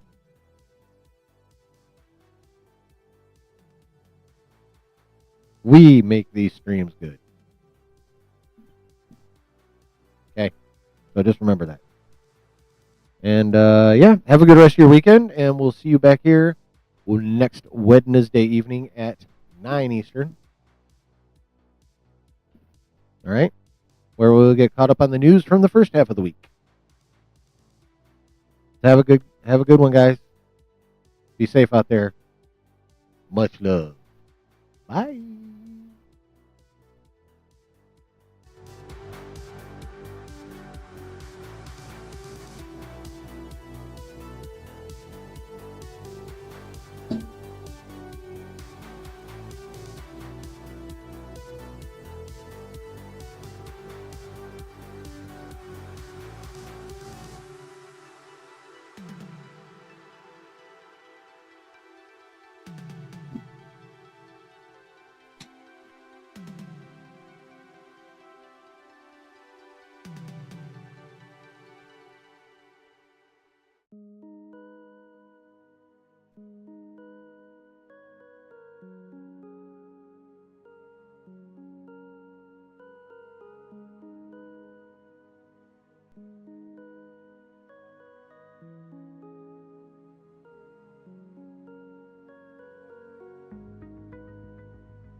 Oh, yeah, baby. That was a good one. Just got home, the bar was closed. That's a bummer. I rule. Thank you, C-Dub. You all rule. By choosing to spend your most precious time here in the basement listening to me yap is amazing. I thank you guys for being so awesome. I hope you have a really good rest of your weekend and beginning to your week. And hopefully we'll see y'all back next Wednesday night. Y'all are the dopest. Never forget that. And also never forget this. Wherever you're at and whoever you're with, always keep it nerdy. Much love, y'all. See you next Wednesday. Be good. Be safe. Peace.